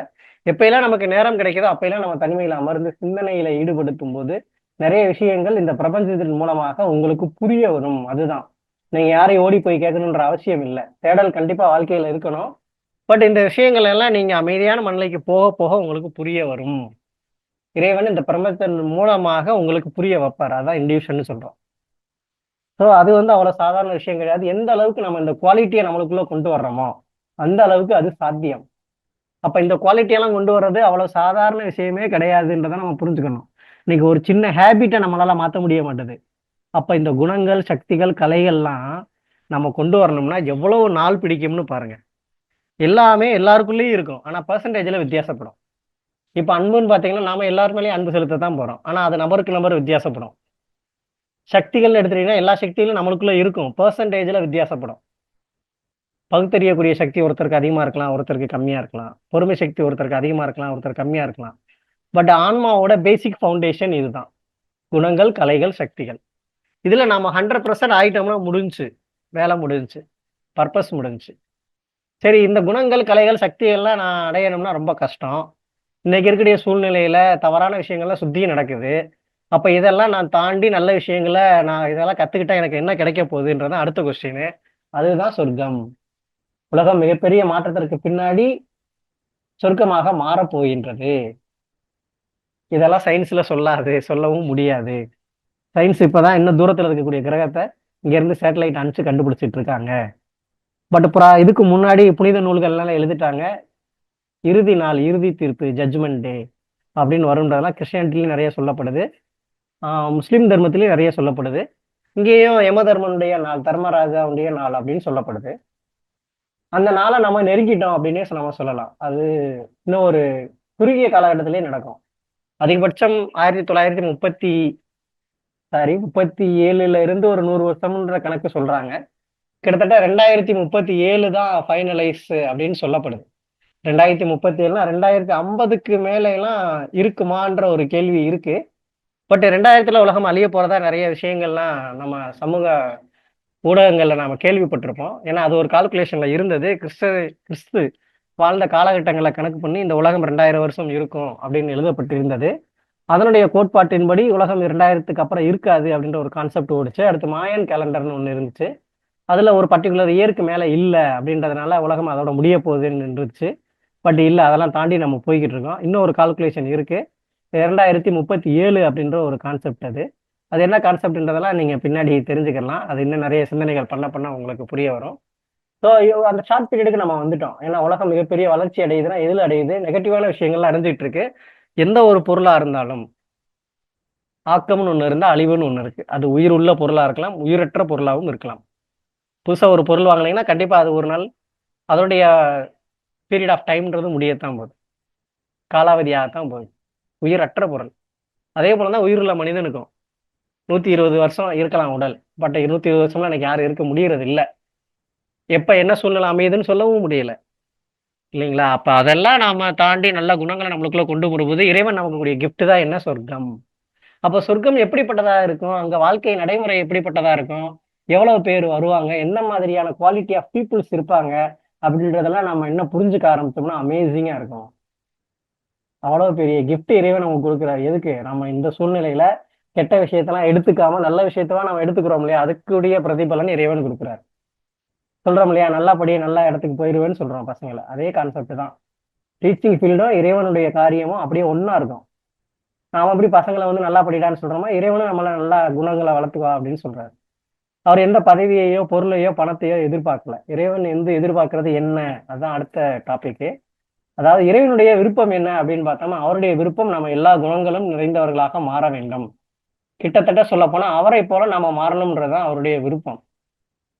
எந்த துக்கத்தையும் நினைச்சு நம்ம வருத்தப்படக்கூடாது. எந்த நெகட்டிவான விஷயங்களும் நம்மளுக்குள்ள வரக்கூடாது அப்படின்றது தான் அவருடைய விருப்பம். இப்பதான் இன்னொரு கான்செப்ட் இங்க இருக்கு. ஆண், பெண் அப்படின்ற இரு பெரும் பிரிவுகள் மனித இனத்துல. இதன் மூலமா தான் இங்க எல்லா விஷயங்களும் நடக்குது. நிறைய பேர் சொல்லுவாங்க, ஆன்மீகம்னா குடும்பத்தை விட்டுட்டு போயிடணும், இல்ல திருமணம் முடிக்காம இருக்கணும் அப்படின்னு. இல்ல. திருமணம் ஏன் செய்றாங்கன்ற ஒரு கான்செப்ட நம்ம புரிஞ்சுக்கணும். சொசைட்டில ஏன் திருமணம் செய்யப்படுது அப்படின்னு பார்த்தோம்னா, ஆணினுடைய குவாலிட்டி வேற, பெண்ணினுடைய குவாலிட்டி வேற. நல்லா புரிஞ்சுக்கணும். ஆண், பெண் அப்படின்றது உடலை பொறுத்து தான் தீர்மானிக்கப்படுது. ஆன்மால வந்து ஆண் ஆன்மா, பெண் ஆன்மான்னு கிடையாது. ஆன்மானா ஒண்ணுதான். அது வந்து ஒரு எனர்ஜி. இப்ப எப்படி இந்த கரண்ட் பாஸ் ஆகுது இல்லையா? அது மாதிரி தான். அது ஒரு எனர்ஜி. எப்ப அது உடலை தேர்ந்தெடுக்குதோ, ஆணின் இருந்தா ஆணினுடைய உடல், பெண் இருந்தா பெண்ணினுடைய உடல். அதை பொறுத்து தான் நம்ம ஆண், பெண் சொல்றோமே தவிர, ஆன்மால ஆண், பெண்ற கேட்டகரி கிடையாது. அதை நம்ம புரிஞ்சுக்கணும். அப்ப ஆணினுடைய உடல்ல இருக்கும்போது அந்த ஆன்மாவுக்குன்னு சில குவாலிட்டிஸ் மேலோங்கி இருக்கும். பெர்சன்டேஜ் கூடுதலா இருக்கும். பெண்ணினுடைய உடல்ல ஒரு ஆத்மா இருக்கும்போது அதனுடைய குவாலிட்டிஸ் பெர்சன்டேஜ் மேலோங்கி இருக்கும். அதைத்தான் இங்க நம்ம 2 கேட்டகரியா பாக்குறோம். ஃபெமினைன்னால எமோஷன் பில்டிங், எம்பில்டிங்கா இருப்பாங்க. பட் மேல் பர்சன்ஸ் அப்படி இருக்க மாட்டாங்க. அது போல கால்குலேஷன் மைண்டோட இருப்பாங்க. லாஜிக்கா இருப்பாங்க. இது இயல்பு. ஆண், பெண்ணா இப்படிதான் இருக்கு. உடலும் அதற்கேற்ற அமைப்பு போலதான் இருக்கும். ஆன்மாவும் அப்படிதான் சிந்திக்கும் அந்த உடல்ல இருக்கும்போது. அப்ப ஏன் திருமணம் செய்யப்படுது அப்படின்னா, ஆணும் பெண்ணும் ஒரு இல்லற வாழ்க்கையில இருக்கும்போது நிறைய கேரக்டர்ஸ், குவாலிட்டிஸ் டிரான்ஸ்ஃபர் ஆகும். பெண் வந்து ஆண் மூலமாக நிறைய குவாலிட்டி எடுத்துக்கிடுவாங்க. இதைத்தான் நம்ம ஆம், ஆணும் பெண்ணும் இருப்பதாக ஒரே உடல்ல காட்டப்பட்டிருக்கும் இல்லையா? சிவன் பார்வதி இருக்கிற மாதிரி காட்டப்பட்டிருக்கும் ரெண்டுமே. அதுபோல ஒரு ஆன்மால ஆணினுடைய குவாலிட்டி, பெண்ணுடைய குவாலிட்டி ரெண்டுமே இருக்கணும். ஒரு குவாலிட்டியோட ஆன்மா இருக்கக்கூடாது. அப்ப திருமணம் செய்யும் போது மட்டும்தான் ஆண் மூலமாக பெண்ணினுடைய குவாலிட்டி உள்ள வருது, பெண்ணினுடைய குவாலிட்டி ஆணுக்கு போகுது. இங்கதான் ஷேரிங் நடக்குது. அடுத்து குழந்தைகளை உருவாக்குறோம், பேரம்பேத்தி எடுக்கிறோம், அந்த கான்செப்ட் வேற. அது நம்முடைய தேவைகளுக்காக குழந்தைகளை உருவாக்கிக்கிறோம், அது 2வது விஷயம். பட் மெயின் நோக்கம் இதுதான். திருமணம் செய்து வைப்பதன் நோக்கம் என்ன அப்படின்னா, இந்த கேரக்டர்ஸ் டிரான்ஸ்ஃபர் ஆகணும். ஆத்மா வந்து ஒரு 100%க்கு வரணும். இதுதான். இல்ல திருமணம் முடிக்கலைன்னா என்ன ஆகும்? புத்தி வந்து தேவையில்லாத விஷயங்கள்ல போகும். நல்ல விஷயங்களை கத்துக்கிறாரு. அந்த குவாலிட்டிஸ் எல்லாம் உள்ள வராது. பொறுமை வராது. இப்ப ஆண்னா ரஃப்பாவே இருக்கக்கூடிய நேச்சர் இருக்கும். பெண்கள்ட்ட இருக்கக்கூடிய அந்த பொறுமையோ, பணிவோ, அன்போ, அந்த ஒரு தாய்மையோ, அந்த நேச்சர் ஆணுக்குள்ள வராது. இதே ஒரு பெண்ணா இருக்கிறாங்கன்னா, ஆணுடைய குவாலிட்டி வராது. மேரேஜ் முடிக்கல அப்படின்னா. ஆனா இதுல சில எக்ஸெப்ஷன் உண்டு. பொதுவாவே இந்த ஆன்மீகம் சார்ந்து தன்னை ஈடுபடுத்திக்கிறவங்களுக்கு அந்த குவாலிட்டிஸ் இயல்பாவே வரும். அவங்க திருமணத்துக்குள்ள போகணுன்ற அவசியம் இல்லை. இதெல்லாம் அவங்களே ரியலைஸ் பண்ணாதான் இதை புரிஞ்சுக்க முடியும். வார்த்தைகளை சொல்லி புரிய வைக்க முடியாது. அப்ப எந்த அளவுக்கு எனக்குள்ள பெர்சன்டேஜ் இருக்குன்றதை நம்ம ரியலைஸ் பண்ணாதான் இதுல இருந்து விடுபட முடியும். இல்லாட்டி அவ்வளவு ஈஸியா விடுபட முடியாது. சோ அப்ப இறைவனுடைய படைப்புல மிகப்பெரிய 2 இனம் அப்படின்னா அது வந்து ஆண் மற்றும் பெண். எதற்காக படைக்கப்பட்டிருக்குன்னா கேரக்டர் டிரான்ஸ்ஃபர் ஆகணும். அப்ப இல்லற வாழ்க்கைன்றது அவசியம் தேவை. இங்க குவாலிட்டி அங்க வேணும், அங்க குவாலிட்டி இங்க வரணும். இதுதான். ஆனா இன்னைக்கு சூழ்நிலை எப்படி மாறிட்டு இருக்குன்னா, ஆண்கள் எல்லாம் பெண்கள் மாதிரி வீட்டுக்குள்ள போகக்கூடிய சூழ்நிலை இன்னைக்கு மாறிட்டு இருக்கு. குவாலிட்டி மாறப்போகுது. பெண்கள் எல்லாம் ஆண்கள் என்னென்ன காரியங்கள் செய்யறாங்களோ அது மாதிரியே நான் வாழணும், ஆணுக்கு பெண் சமம் அப்படின்ற கான்செப்ட்ல இன்னைக்கு போயிட்டு இருக்கு. அதனால நிறைய பெண்கள் வந்து அவங்களுடைய கேரக்டரை கெடுத்துக்கிறாங்க அப்படின்னு தான் சொல்லுவேன். இது என்னுடைய பெர்சனல் ஒப்பீனியன் இது. எதனாலன்னா, அந்த பெண்கள் எல்லாமே ஆண்களாக மாற விரும்பும்போது, இயல்பாகவே பெண்ணுக்குரிய குணங்கள் எல்லாமே அவங்க இழக்குறாங்க. அது வந்து ஒரு மிகப்பெரிய தவறுன்னே நம்ம சொல்லலாம். ஆண்கள் மாதிரி இருக்கலாம், சுதந்திரமாக இருக்கலாம், என்ன வேணுமோ எல்லாம் செய்யலாம், தவறே கிடையாது. ஆனால் கேரக்டர்ல கவனம் இருக்கணும். ஆணாவே நான் இருக்கணும், ஆண் மாதிரியே நான் இருக்கணும், என் இஷ்டத்துக்கு நான் இருக்கணும் அப்படின்னு இருந்தால், கண்டிப்பா அது அவங்களுக்கு அவங்க செய்துக்கிற துரோகம். இப்ப இதே ஒரு ஆணா இருக்கிறவரு, நான் அப்படியே தான் இருப்பேன், நான் சாப்பிட்டாலாம் இறங்கி வரமாட்டேன் அப்படின்னு இருந்தாருன்னா, அவரால பெண்ணினுடைய குவாலிட்டிய உள்ள கொண்டு வர முடியாது ஆத்மாக்குள்ள. இதுதான் மிகப்பெரிய ஒரு சீக்ரெட் பின்னாடி மறைஞ்சிருக்கு. அதனால இல்லற வாழ்க்கையை தவிர்ப்பது என்பது தவறு. அதனால என்ட்ட வந்து மேரேஜ் பண்றது நல்லதா, கெட்டதான்னு யாரு கேட்டாங்கன்னா, கண்டிப்பா மேரேஜ் பண்ணிக்கன்னு தான் நான் சொல்லுவேன். ஏன்னா, அது அவ்வளவு சாதாரண விஷயம் கிடையாது. அதை தவிர்த்துட்டு வாழ்க்கைய வாழ்றதுன்றது, சொசைட்டியே உங்கள மதிக்காது. அதான் முதல் விஷயம். சொசைட்டில வாழ்றது ரொம்ப கஷ்டமாயிரும். அது வந்து இருக்கிற விஷயத்த விட ரொம்ப டேஞ்சரான விஷயமாயிரும். அதனால இல்லற வாழ்க்கை தான் சிறந்தது. அதனால தான் இல்லறம் அல்லாதது நல்லறம் அன்று. ஔவையார் ஒரே வார்த்தையில முடிச்சுருவாங்க. ஆனா அவங்க மேரேஜ் முடிக்கல. அது வேற விஷயம். ஏன்னா, அவங்களுக்கு அந்த குவாலிட்டி இயல்பாவே இருக்கு. அப்ப சில எக்செப்ஷனல் இதுல இருக்காங்க. அவங்களால இயல்பாவே அந்த குவாலிட்டிய கேட்ச் பண்ண முடியும். ஆண்னா பெண்ணுடைய குவாலிட்டிய கேட்ச் பண்ண முடியும். பெண்ணுனா ஆணினுடைய குவாலிட்டிய கேட்ச் பண்ண முடியும். இது இயல்பாவே அவங்களுக்குள்ள வரும். இதுதான் ஆண், பெண்ணுக்குள்ள வேறுபாடு. ஸோ இதுல எப்படி அந்த அட்ராக்ஷன் இயல்பாவே வருது? இப்போ ஆண்னா பெண் மீது ஒரு அட்ராக்ஷன் இயல்பாவே இருக்கும். பெண்ணுன்னா ஆண் மீது ஒரு அட்ராக்ஷன் இயல்பாவே இருக்கும். இததான் நம்ம இன்ஃபாக்சுவேஷன்னு சொல்லுவோம் ஸ்கூல்ல பசங்களுக்கு. அப்ப எல்லா குவாலிட்டிஸுமே எல்லா சோல்லயுமே பேசிக்கலியே சில பெர்சன்டேஜ்ல எம்பெடட் ஆயிருக்கு. அப்படி இல்லாம இருந்தா தான் அது தவறுன்னு நம்ம சொல்றோம். சொல்றாங்க இல்லையா? ஒரு பாய்ஸ், கேர்ள்ஸ் அட்ராக்ஷன் இருக்குன்னா இருந்தா தான் பாய்ஸ், கேர்ள்ஸ். அப்படி இல்லாட்டி என்ன வேற கேட்டகரியில சொல்ல முடியும் அப்படின்னு சொல்லுவாங்க நிறைய பேர். உண்மைதான் அது. ஏன்னா இயல்பாவே எல்லா குவாலிட்டிஸும் எல்லா ஆன்மாவிலையும் பதிவாக்கப்பட்டிருக்கிறது. ஆனால் அது பெர்சன்டேஜ்ல வித்தியாசப்படும். டிஜிட்டல் பெர்சன்டேஜ்ல வித்தியாசப்படும். நான் சொல்றது டிஜிட்டல் பெர்சன்டேஜ்ல வித்தியாசப்படும் அப்படின்னு சொல்றேன். சோ இதுதான் ஆண், பெண் இல்லறத்தில் வருவதற்கான முக்கிய நோக்கம்ன்றதை நம்ம புரிஞ்சுக்கிறணும். கிட்டத்தட்ட கான்செப்ட் முடிஞ்சிருச்சு. இதுதான் இன்னைக்கு நான் சொல்லணும்னு நினைச்ச கான்செப்ட். இப்ப நம்ம நிறைய விஷயங்களை பார்க்கலாம். இந்த சொசைட்டி நல்ல விஷயத்த கத்து தராது அப்படின்னு நான் நிறைய இடங்கள்ல சொல்லியிருக்கேன். இப்ப சில விஷயங்கள இதெல்லாம் மாற்றப்படணும் அப்படின்றத நான் சொல்றேன். ஷார்ட்டாவே நான் ரீசன் சொல்லிட்டு போயிட்டே இருக்கேன். முடிச்சிடலாம் இன்னொரு ஷார்ட் 10 ஆர் 15 மினிட்ஸ்ல. ஓகே. ஆன்மீகம் வயசானவங்களுக்கு தான். இளைஞர்கள்லாம் ஆன்மீகத்தின் பக்கம் வரக்கூடாது அப்படின்ற கான்செப்ட் முற்றிலுமாக தவறு. ஏன்னா வாழ்க்கைய வாழ்ந்து முடிச்சுட்டு, கடைசி காலகட்டத்துல, வயசான காலகட்டத்துல, நான் இறைவனை நோக்கி நோக்கி போறேன், நல்ல விஷயத்த செய்றேன்றது ஆன்மால பதிவாகாது. ஏன்னா ஒரு கேரக்டர் வந்து மல்டிபிள் ஆக்ஷன்ஸ். எவ்வளவு தூரம் நம்ம திரும்ப திரும்ப செய்றோமோ, அதுதான் கேரக்டரா பதிவாகும். சாகப் போற காலகட்டத்துல கடைசியில வந்து நான் இறைவனை வணங்குறேன், நல்ல விஷயத்த செய்றேன்றது அவங்களோட ஆத்மாவுக்கு எந்த விதமான பிரயோஜனத்தையும் தராது. மன நிம்மதிய வேணா தரலாம். போதும்டா, நம்ம எல்லா கடமைகளையும் முடிச்சு வச்சுட்டோம். இனி சிவான்னு நம்ம பாட்டுக்கு போயிருவோம், இல்ல ஆண்டவான்னு நம்ம பாட்டுக்கு போயிருவோம். ஆனா அது கேரக்டரா பதிவாகாது. அதனாலதான் விவேகானந்தர் வந்து இளைஞர்களை கொடுங்கன்னு கேட்டார். வயசானவங்களை கொடுங்கன்னு கேட்கல. இன்னொன்னு வயசு ஆக ஆக இயல்பாவே அவங்க சில தேவையில்லாத விஷயங்களா செஞ்சு செஞ்சு நெகட்டிவாவே தான் மைண்ட் வந்து வேலை செய்யும். பாசிட்டிவா கொண்டு போக முடியாது வயசானவங்கள. ஏன்னா அவங்க பல விஷயமா செஞ்சு பழகிட்டாங்களா, வாழ்க்கையை முடிக்க போறாங்க. இப்ப போய் அவங்கள கேரக்டர் சேஞ்ச் பண்றதுன்றது நடக்காத காரியம். ஓகே, இல்லறத்தை விட்டு செல்வதுதான் ஆன்மீகம் கண்டிப்பா கிடையாது. இது தவறான கான்செப்ட். சாமியாரா போய் தான் அவன குடும்பத்தை விட்டு நம்ம அடுக்கு போயிடணும். மத்தவங்க எப்படி போனாலும் சரி, குடும்பத்துல இருக்கிறவங்க எப்படி போனாலும் சரி, இது ஆன்மீகம் கிடையாது. சோ இந்த நிலை மாற்றப்பட வேண்டும். அப்ப இல்லறத்தை விட்டு போகக்கூடாது.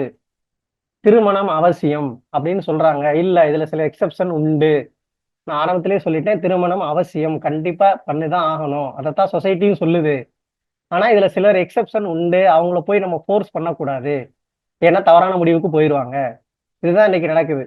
வேணாம்ன்றவனை போய் புடிச்சு மேரேஜ் பண்ணி வைப்பாங்க. அடுத்து கொஞ்ச நாள்லயே போயிடும். இல்ல, அவங்களுக்கு ஆல்ரெடி வேறவங்க மேல ஒரு ஈர்ப்பு இருக்கலாம். அது கடைசி வரைக்கும் குடும்ப வாழ்க்கை இல்லாமலே போயிடும். அது குடும்பம்ன்ற கட்டமைப்பையே உடைச்சிரும். அதனால திருமணம்ன்றது அவசியமானா ஏன் அவசியம்னு ஏற்கனவே பார்த்துட்டோம். அதுல சில எக்ஸெப்ஷனும் உண்டு. எக்ஸெப்ஷன் கேஸ விட்டுறணும். ஏன்னா அந்த ஆத்மாவுக்குன்னு பல பிறவிகள்ல நிறைய விஷயங்களை கடமைகளை முடிச்சுட்டு வந்திருக்கலாம். இந்த பிறவியில திருமணம்ன்றது தேவைப்படாம போகலாம். அப்படியும் சில ஆத்மாக்கள் உண்டு. அதை நாம புரிஞ்சுக்கணும்.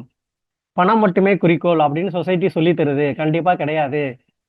பணத்தை தாண்டி எல்லா விஷயங்களும் தான் முக்கியம். பணம் வந்து இந்த 60 வயசு 70 வயசு நீங்க வாழ்றதுக்கு தான்.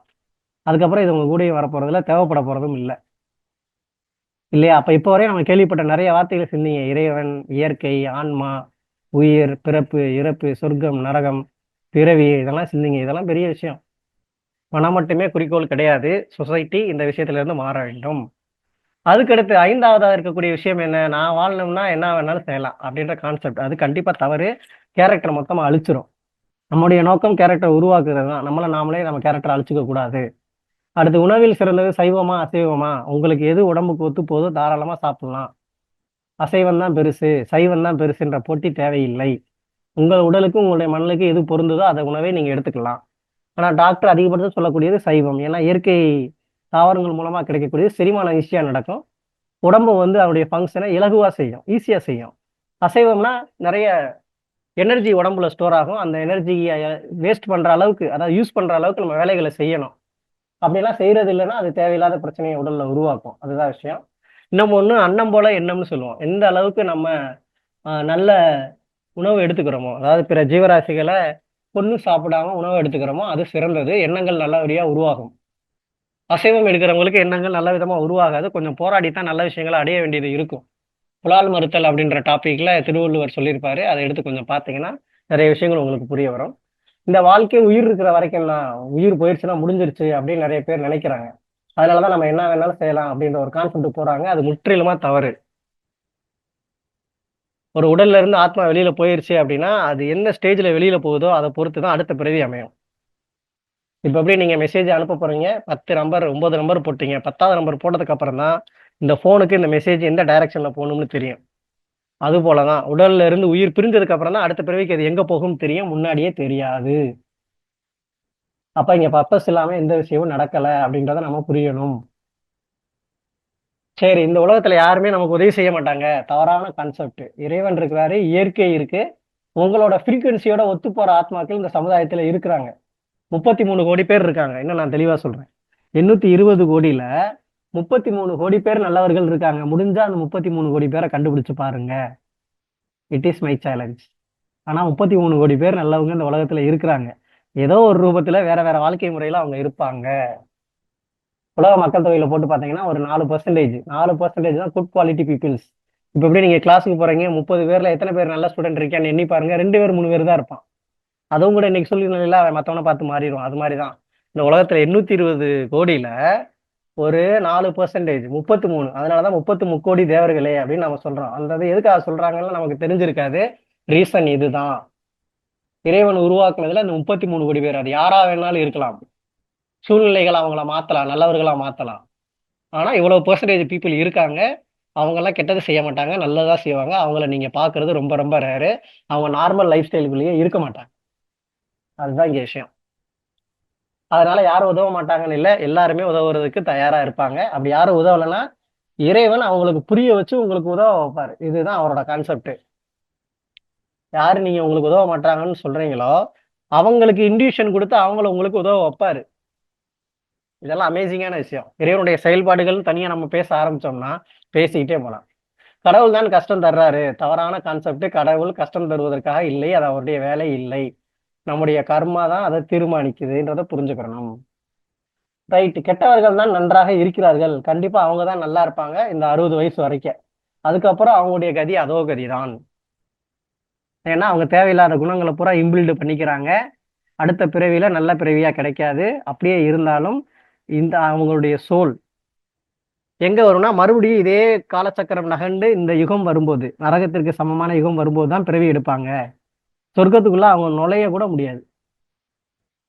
அதனால அவங்க கண்டிப்பா நல்லா இருப்பாங்க. உங்க கண்ணு முன்னாடியே கெட்டவங்க நல்லா இருப்பாங்க. ஆனா இந்த 60 வயசு 70 வயசு வரைக்கும் மட்டும்தான்.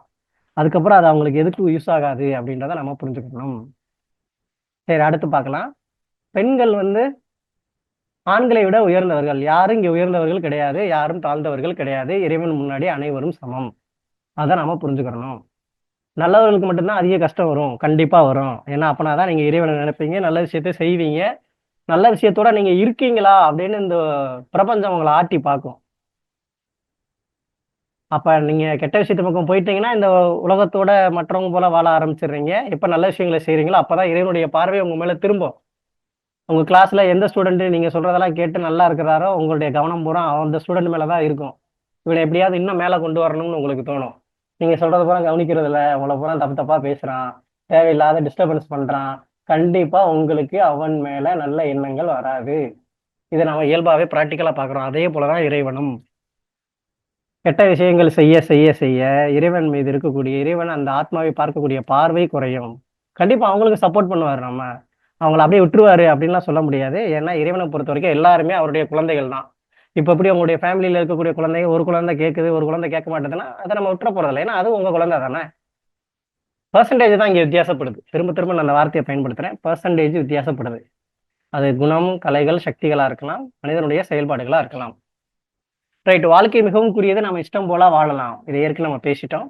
பிறருக்கு துக்கம் நடந்தா எனக்கு என்ன? நான் நல்லா இருந்தா போதும். தவறான கான்செப்ட்.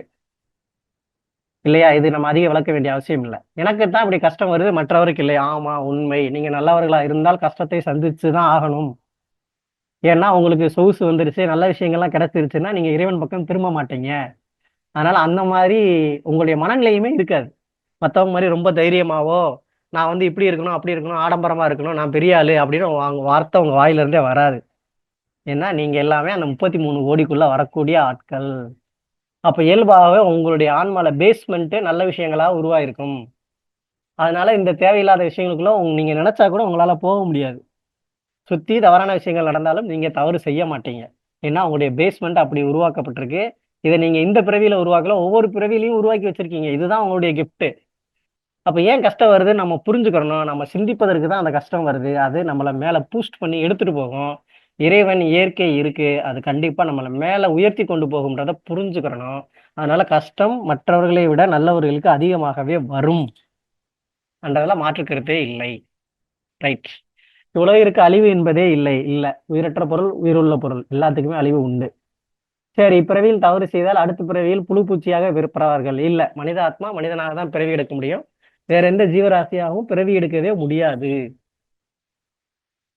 நல்லவராக வாழ்றதுனால எந்த பயனும் இல்ல. கண்டிப்பா கிடையாது. நெறைய விஷயங்கள் இருக்கு. சொர்க்கம்னு ஒண்ணு இருக்கு. அத பத்தி நெறைய தெரிஞ்சுக்கணும். இன்னொன்னு, இப்ப பிரசன்ட்லயே சார் சொர்க்கத்துக்குலாம் நான் போய் நல்ல விஷயத்த என்னைக்கு அனுபவிக்கிறது? இங்க நான் நல்லவனா வாழ்றதுனால ஏதாவது பிரயோஜனம் இருக்கா? கண்டிப்பா இருக்கு. எந்த துக்கமும் உங்கள பெருசா ஒண்ணும் பாதிக்காது. ஈஸியா நீங்க கடந்து போயிருவீங்க. அது உங்க புத்திய விட்டு போயிட்டே இருக்கும். இத நீங்க ரியலைஸ் பண்ணி பாருங்க. அதிர்ஷ்டம் என்பதே என் வாழ்வில் கிடையாது. நான் இங்க அப்படி நினைக்கவே கூடாது. கண்டிப்பா அதிர்ஷ்டம்ன்றது இருக்கு. சின்ன சின்ன விஷயத்த புரிஞ்சுக்கக்கூடிய தன்மை உங்களுக்கு இருக்கு. அதுவே அதிர்ஷ்டம் தான். மத்தவங்களுக்கு நெறைய செய்யணும்னு நெனைக்கிறீங்க. அதுவே அதிர்ஷ்டம் தான். ஏன்னா, இந்த குவாலிட்டிஸ் எல்லாமே இன்னும் உங்களுடைய நல்ல குவாலிட்டிஸ இன்பில்ட் பண்ணும். ஸ்ட்ராங் ஆக்கும். அதன் மூலமா நெறைய நல்ல விஷயங்கள் நடக்கும். பிறவிகள் மத்தவங்களோட நீங்க கூடுதலா எடுப்பீங்க. எங்கன்னா சொர்க்கத்துல. அங்கேயும் பிறவிகள் உண்டு. இதெல்லாம் காலச்சக்கரம் அப்படின்ற ஒரு கான்செப்ட் எடுத்து பேசினோம்னா, நம்ம நெறைய பேசலாம். ரைட். அனைத்திலும் பிறரோடு ஒப்பிடுவது கண்டிப்பா தவறு. ஏன்னா, ஒவ்வொருத்தருடைய பிறவி வேற. அப்போ ஒரு ஆத்மா அதிகபட்சம் எத்தனை பிறவிகள எடுக்கும்? அதுக்கெல்லாம் கால்குலேஷன் இருக்கான்னா, கண்டிப்பா இருக்கு. உங்களுடைய கேரக்டர வச்சே நீங்களே கணிக்க முடியும். நான் எத்தனை பிறவி எடுப்பேன்னு கணிக்க முடியும். அதிகபட்சம் 84 பிறவிகளை ஒரு ஆத்மா எடுக்க முடியும்னு சொல்லப்படுது ஆன்மீகத்துல. அது என்ன கான்செப்ட் 84ன்றதெல்லாம் நீங்க தேடுங்க. உங்களுக்கு கிடைக்கும். சரி, ரைட். அப்ப எல்லாருமே 84 பிறவி எடுக்க முடியுமான்னா, கண்டிப்பா கிடையாது. யார் நல்லது செய்றாங்களோ அவங்க அதிக பிறவி எடுப்பாங்க. சொர்க்கத்துல அவங்க தான் அதிக வருஷம் இருப்பாங்க. அதிக பிறவிகளும் எடுப்பாங்க. கெட்டவர்கள் சொர்க்கத்துக்குள்ளேயே வரமாட்டாங்க. 50% உள்ளேயே வரமாட்டாங்க. வெளியிலேயே தான் இருப்பாங்க. இந்த உலகத்துல பிறவி எடுக்க மாட்டாங்க. ஆத்மலோகம்னு ஒண்ணு இருக்கு. அதெல்லாம் நீங்க என்ன சிந்தனை பண்ணுங்க. நாம எங்க இருந்து வந்தோம்னு. இப்ப எல்லாத்துக்கும் ஒரு அட்ரஸ் இருக்கு. அந்த வீட்ல இருந்து வெளியில போறோம். காரியங்கள செய்றோம். மறுபடியும் வீட்டுக்கு வந்துர்றோம். ரைட். ஆன்மா உடலுக்கு வருவதற்கு முன்னாடி எங்க இருந்ததுன்னு நீங்க யோசிக்க ஆரம்பிச்சீங்கன்னா, அதுக்குரிய விடை உங்களுக்கு கிடைக்கும். அப்ப தேடல் மட்டுமே வாழ்க்கைன்றத நாம புரிஞ்சுக்கணும். சரி, சமுதாயத்த பத்தி நெகட்டிவாவே சொல்லிக்கிட்டு இருந்தா நல்லா இருக்குமா? ஏதாவது கொஞ்சமாவது நல்ல விஷயமாவது சொல்லுங்கப்பா அப்படின்னு தோணலாம். கண்டிப்பா. இல்லறம் அல்லாது நல்லறம் அன்று. அதுதான் மொத விஷயம் நான் சொல்ல விரும்புறது. அதனால மேரேஜ் இல்ல, பண்ணல அப்படின்னா, அந்த அளவுக்கு உங்ககிட்ட குவாலிட்டி இருக்கான்னு பாருங்க. இல்லாட்டி மேரேஜ் பண்ணிட்டு போயிட்டே இருங்க. ஏன்னா மேரேஜ் பண்ண அடுத்தடுத்த கடமைகளுக்குள்ள போய்க்கிட்டே இருப்பீங்க. அத செய்ய செய்ய உங்களுடைய ஆத்மா என்ன ஆகும்? பரிபக்குவ நிலைக்கு வந்துகிட்டே இருக்கும்.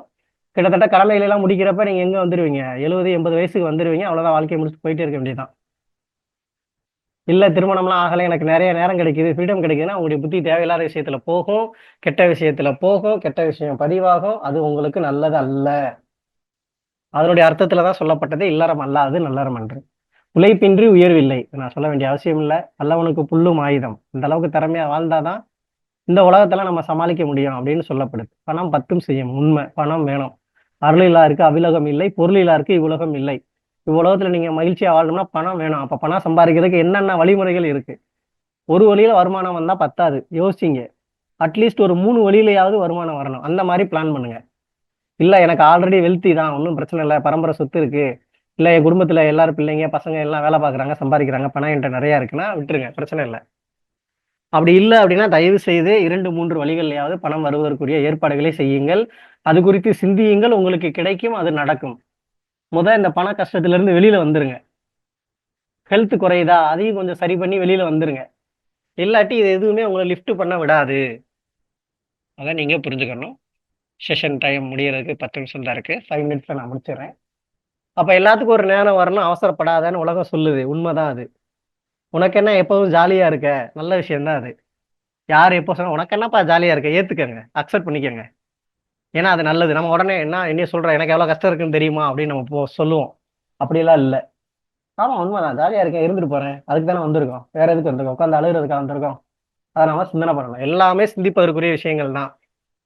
ஆனா மனிதர்கள் இன்னைக்கு சிந்திக்க தயாரா இல்லை. அவங்களுடைய பொழுதுபோக்கு அவங்களுடைய முக்கியமான விஷயம். எவ்வளவோ பேரு வச்ச ஸ்டேட்டஸ் பார்த்துருப்பாங்க, என்னென்ன விஷயங்கள் சொல்ல போறோம்னு பார்த்துருப்பாங்க. ஆனா அதுக்குரிய நேரம் கிடைக்கல, நேரம் ஒதுக்கவும் இல்லை. அதான் ஆன்மீகம்ன்றது தேடி போனாதான் கிடைக்கும். அதுவா வர்றதை நம்மளால புரிஞ்சுக்கவே முடியாது. இதுதான் அதுல இருக்கக்கூடிய ஒரு சீக்கிரட்டான விஷயமே, அதுதான் இங்க. ரைட். ஸோ சுவர் இருந்தால்தான் சித்திரம் வரைய முடியும், உண்மை அது. அடுத்து கடைசியா ஒரு பாயிண்ட் இருக்குன்னு நினைக்கிறேன். மனம் போல் வாழ்வு அமையும். ஆமா, சமுதாயம் இதை நிறைய இடத்துல சொல்லி தருது. இன்னும் நிறைய விஷயங்கள் நம்ம எழுதலாம், நான் ஒரு 10 போதும் நிப்பாட்டிட்டேன். ஸோ கடைசி ஸ்லைடு, கடைசி கான்செப்டுக்கு வருவோம். தேடுங்கள் கிடைக்கும், நம்புங்கள் நடக்கும், முயன்றால் முடியும், சிந்திப்போம் சிறப்படைவோம், வாழ்வோம் வாழ வைப்போம், மாறுவோம் முன்னேற்றுவோம். முடிஞ்சு. அப்போ சுயம் நாம முன்னேறணும். அதுதான் ஆன்மீகம் சொல்லி தருவது, சுய முன்னேற்றம் தான். நான் என் குடும்பத்தில் இருக்கிறவங்க எல்லாத்தையும் நான் முன்னேற்ற போறேன், நான் கஷ்டப்பட்டு உழைக்கிறேன் என் குடும்பத்துக்காக, வேண்டவே வேண்டாம். கஷ்டப்பட்டு உழைங்க, அதை ரியலைஸ் பண்ணாதீங்க. நான் கஷ்டப்படுறேன் ரியலைஸ் பண்ணாதீங்க. ஏன்னா உங்களுடைய கடமை, குடும்பத்தில் இருக்கிறவங்களுக்கு செய்ய வேண்டியது நம்முடைய கடமை தானே. இதையே நான் கஷ்டப்பட்டு கஷ்டப்பட்டு செய்றேன், உங்களை நீங்க பாருங்க, நீங்க கஷ்டப்படாதீங்க. அப்படியே கஷ்டமா இருந்தாலும் அதை ஏத்துக்கிட்டு செய்யுங்க, அது கஷ்டம்னே இருக்காது. ஏன்னா குடும்பத்தில் இருப்பவர்களுக்கு செய்ய வேண்டியது நம்முடைய கடமை. எங்க கடமைன்னு வருதோ அதுல இருந்து நீங்க தப்பிக்கவே முடியாது, அது கர்மால பதிவாகும். அப்ப எப்பயுமே நம்ம ஞாபகத்தை வச்சுக்க வேண்டிய ஒரு விஷயம் என்ன அப்படின்னா, நாம தயாராகணும். இறைவனும் இயற்கையும் 24 ஹவர்ஸ் தயாரா இருக்கு. இறைவனும் இயற்கையும் உங்கள் முன்னேற்றத்திற்காக தயாராக காத்து கொண்டிருக்கிறது. இப்போது நீங்கள் தான் தயாராக வேண்டும். Now are never. இந்த பிறவி விட்டோம்னா அடுத்து கிடையாது. ஏன்னா அடுத்த அடுத்த பிறவிகள்லாம் அதுக்கான அமைப்பு இருக்காது. ஒரு நல்ல புரிதல் வரணும்னா நீங்க 21 வயசை கடக்கணும் மினிமம், எனக்கு தெரிஞ்சு என்னுடைய அனுபவத்துல. அதுக்கு கீழே எல்லாம் புரிதல் ஏற்படுவது கஷ்டம். 21 வயசுக்கு மேல புரிதல் வரும். அந்த காலகட்டத்துல நல்ல புரிதல் வரும். அப்ப மறுபடியும் நீங்க அடுத்த பிறவி எடுத்து 20 வருஷத்துக்கு அப்புறம் தான் சில புரிதலுக்குள்ளேயே வர முடியும். அதெல்லாம் சாத்தியமானு எனக்கு தெரியல. அதனால இப்ப இருக்கக்கூடிய வாழ்க்கையை மாத்துறதுக்கு நம்ம முயற்சி பண்ணலாம், அது நம்மளால முடியும். சோ அதுக்கு எப்பயுமே இறைவன் சப்போர்ட்டா இருக்கிறாரு, இயற்கை சப்போர்ட்டா இருக்கு. ரெண்டுமே எவ்வளவு பெரிய விஷயம் பாருங்க, மிகப்பெரிய சக்தி இது. அதனால இப்போது இருப்பதை நாம் சரியாக பயன்படுத்துவோம், வாழ்க்கையில் முன்னேறுவோம். கண்டிப்பாக இந்த இயற்கை, இறைவன் தயாராக இருக்கிறார்கள் உங்களுடைய வளர்ச்சிக்காக, முன்னேற்றத்திற்காக. அப்போ என்னுடைய வாழ்க்கை ஜேர்னில நான் எவ்வளவோ நபர்களை சந்திச்சிருக்கேன், எவ்வளவோ புத்தகங்களை படிச்சிருக்கேன். அதன் மூலமா சில புரிதலை தான் உங்கள்கிட்ட பேசுறேன்.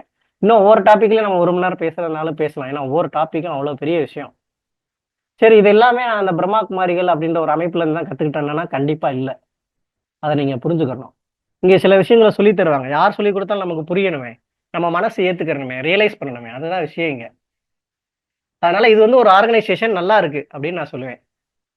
ஏன் நல்லா இருக்குன்னா, பணத்துக்கான விஷயம் இல்லை, நான் பெரிய ஆளு நீ பெரிய ஆளுன்ற விஷயம் இல்லை. எல்லா கருத்துக்களும் எல்லா மதத்தினருக்கும் பொருந்துறது போல இருக்கு. மெடிடேஷன் எக்ஸலண்டா இருக்கு. உடலை பற்றியோ மனதை பற்றியோ இல்ல பணத்தை பற்றியோ இங்க அதிக பேச்சுக்கள் இல்லை. இறைவனே உங்களுக்கு சொல்லிக் கொடுக்கறத நீங்க ரியலைஸ் பண்ண முடியும். அதனால வாய்ப்பு கிடைக்கும் போது நீங்க போய் பாருங்க. கூகுள்ல போய் பிரம்மாகுமாரி சென்டர்ஸ் நியர் யூ அப்படின்னு அடிச்சீங்கன்னா அது 2 வெப்சைட் வரும். ஒன்று .comன்றது இந்தியாக்குள்ள இருக்கிற வெப்சைட்டு, .org பிரம்மாகுமாரிஸ்.orgன்றது இன்டர்நேஷனல் லெவல்ல இருக்கக்கூடிய ஒரு வெப்சைட்டு. எந்த கண்ட்ரீஸ்ல இருந்தாலும் நம்முடைய சென்டர் இருக்கு, எங்கேயுமே ஃபீஸ் கிடையாது. ஏன்னா இது இறைவனுடைய செயல்பாடு, இறைவனுடைய நோக்கம். அவர் தான் நமக்கு விஷயங்களை புரிய வைக்கிறாரு. நம்மள சொர்க்கம் கொண்டு போறது தான் அவருடைய வேலை. எப்படி ஒரு டீச்சர் வந்து ஒரு ஸ்டூடெண்ட்ட பாஸ் பண்ணி நல்ல காலேஜ், நல்ல கோர்ஸ்‌க்கு சேர்க்கிறது டீச்சரோட வேலையோ, அதுபோல நம்மள கரை சேர்க்க வேண்டியது இறைவனுடைய வேலை. அந்த வேலையே இதன் மூலமா அவர் செய்றாரு. அப்படின்றத நான் ஆணித்தனமா சொல்லுவேன். எவ்வளவோ ஆர்கனைசேஷன் இருக்கு. நீங்க அங்கேயும் போறதுனாலும் தாராளமா போலாம். ஆனால் தேடினால் மட்டும் தான் சில விஷயங்கள் கிடைக்கும். தேடல் தான் வாழ்க்கை. முடிச்சுட்டேன் ஒரே வார்த்தையில. அது எதுவா இருக்கலாம். பொருளா இருக்கலாம், உணர்வா இருக்கலாம், நபர்களா இருக்கலாம். தேடல் இல்லாம இங்க வாழ்க்கையினுடைய அர்த்தம் முடிவடையாது. அதனால நெறைய தேடுங்க வாழ்க்கையில. எப்பயுமே உங்களுடைய ஆன்மா மகிழ்ச்சியா இருக்கும். நல்ல குணங்கள செய்றீங்க, நல்ல நபர்கள செய்றீங்க. அதனால எல்லாமே இங்க நல்ல விஷயங்களா நடக்கும். நல்லதாக அமையும். வாழ்க்கை சிறப்பானது அப்படின்றத நாம ரியலைஸ் பண்ணணும். அதனால வாய்ப்பு கிடைச்சா போய் பாருங்க. இல்ல வேற எங்கேயாவது உங்களுக்கு வாய்ப்பு இருந்தாலும் நீங்க போலாம். ஸோ வாழ்க்கையில் முக்கியமான விஷயம் இதுதான். உங்களுடைய நேரம் கொடுத்ததற்கு மிக்க மிக்க நன்றி. அனைவருக்கும் நன்றி, வாழ்த்துக்கள். Thank you.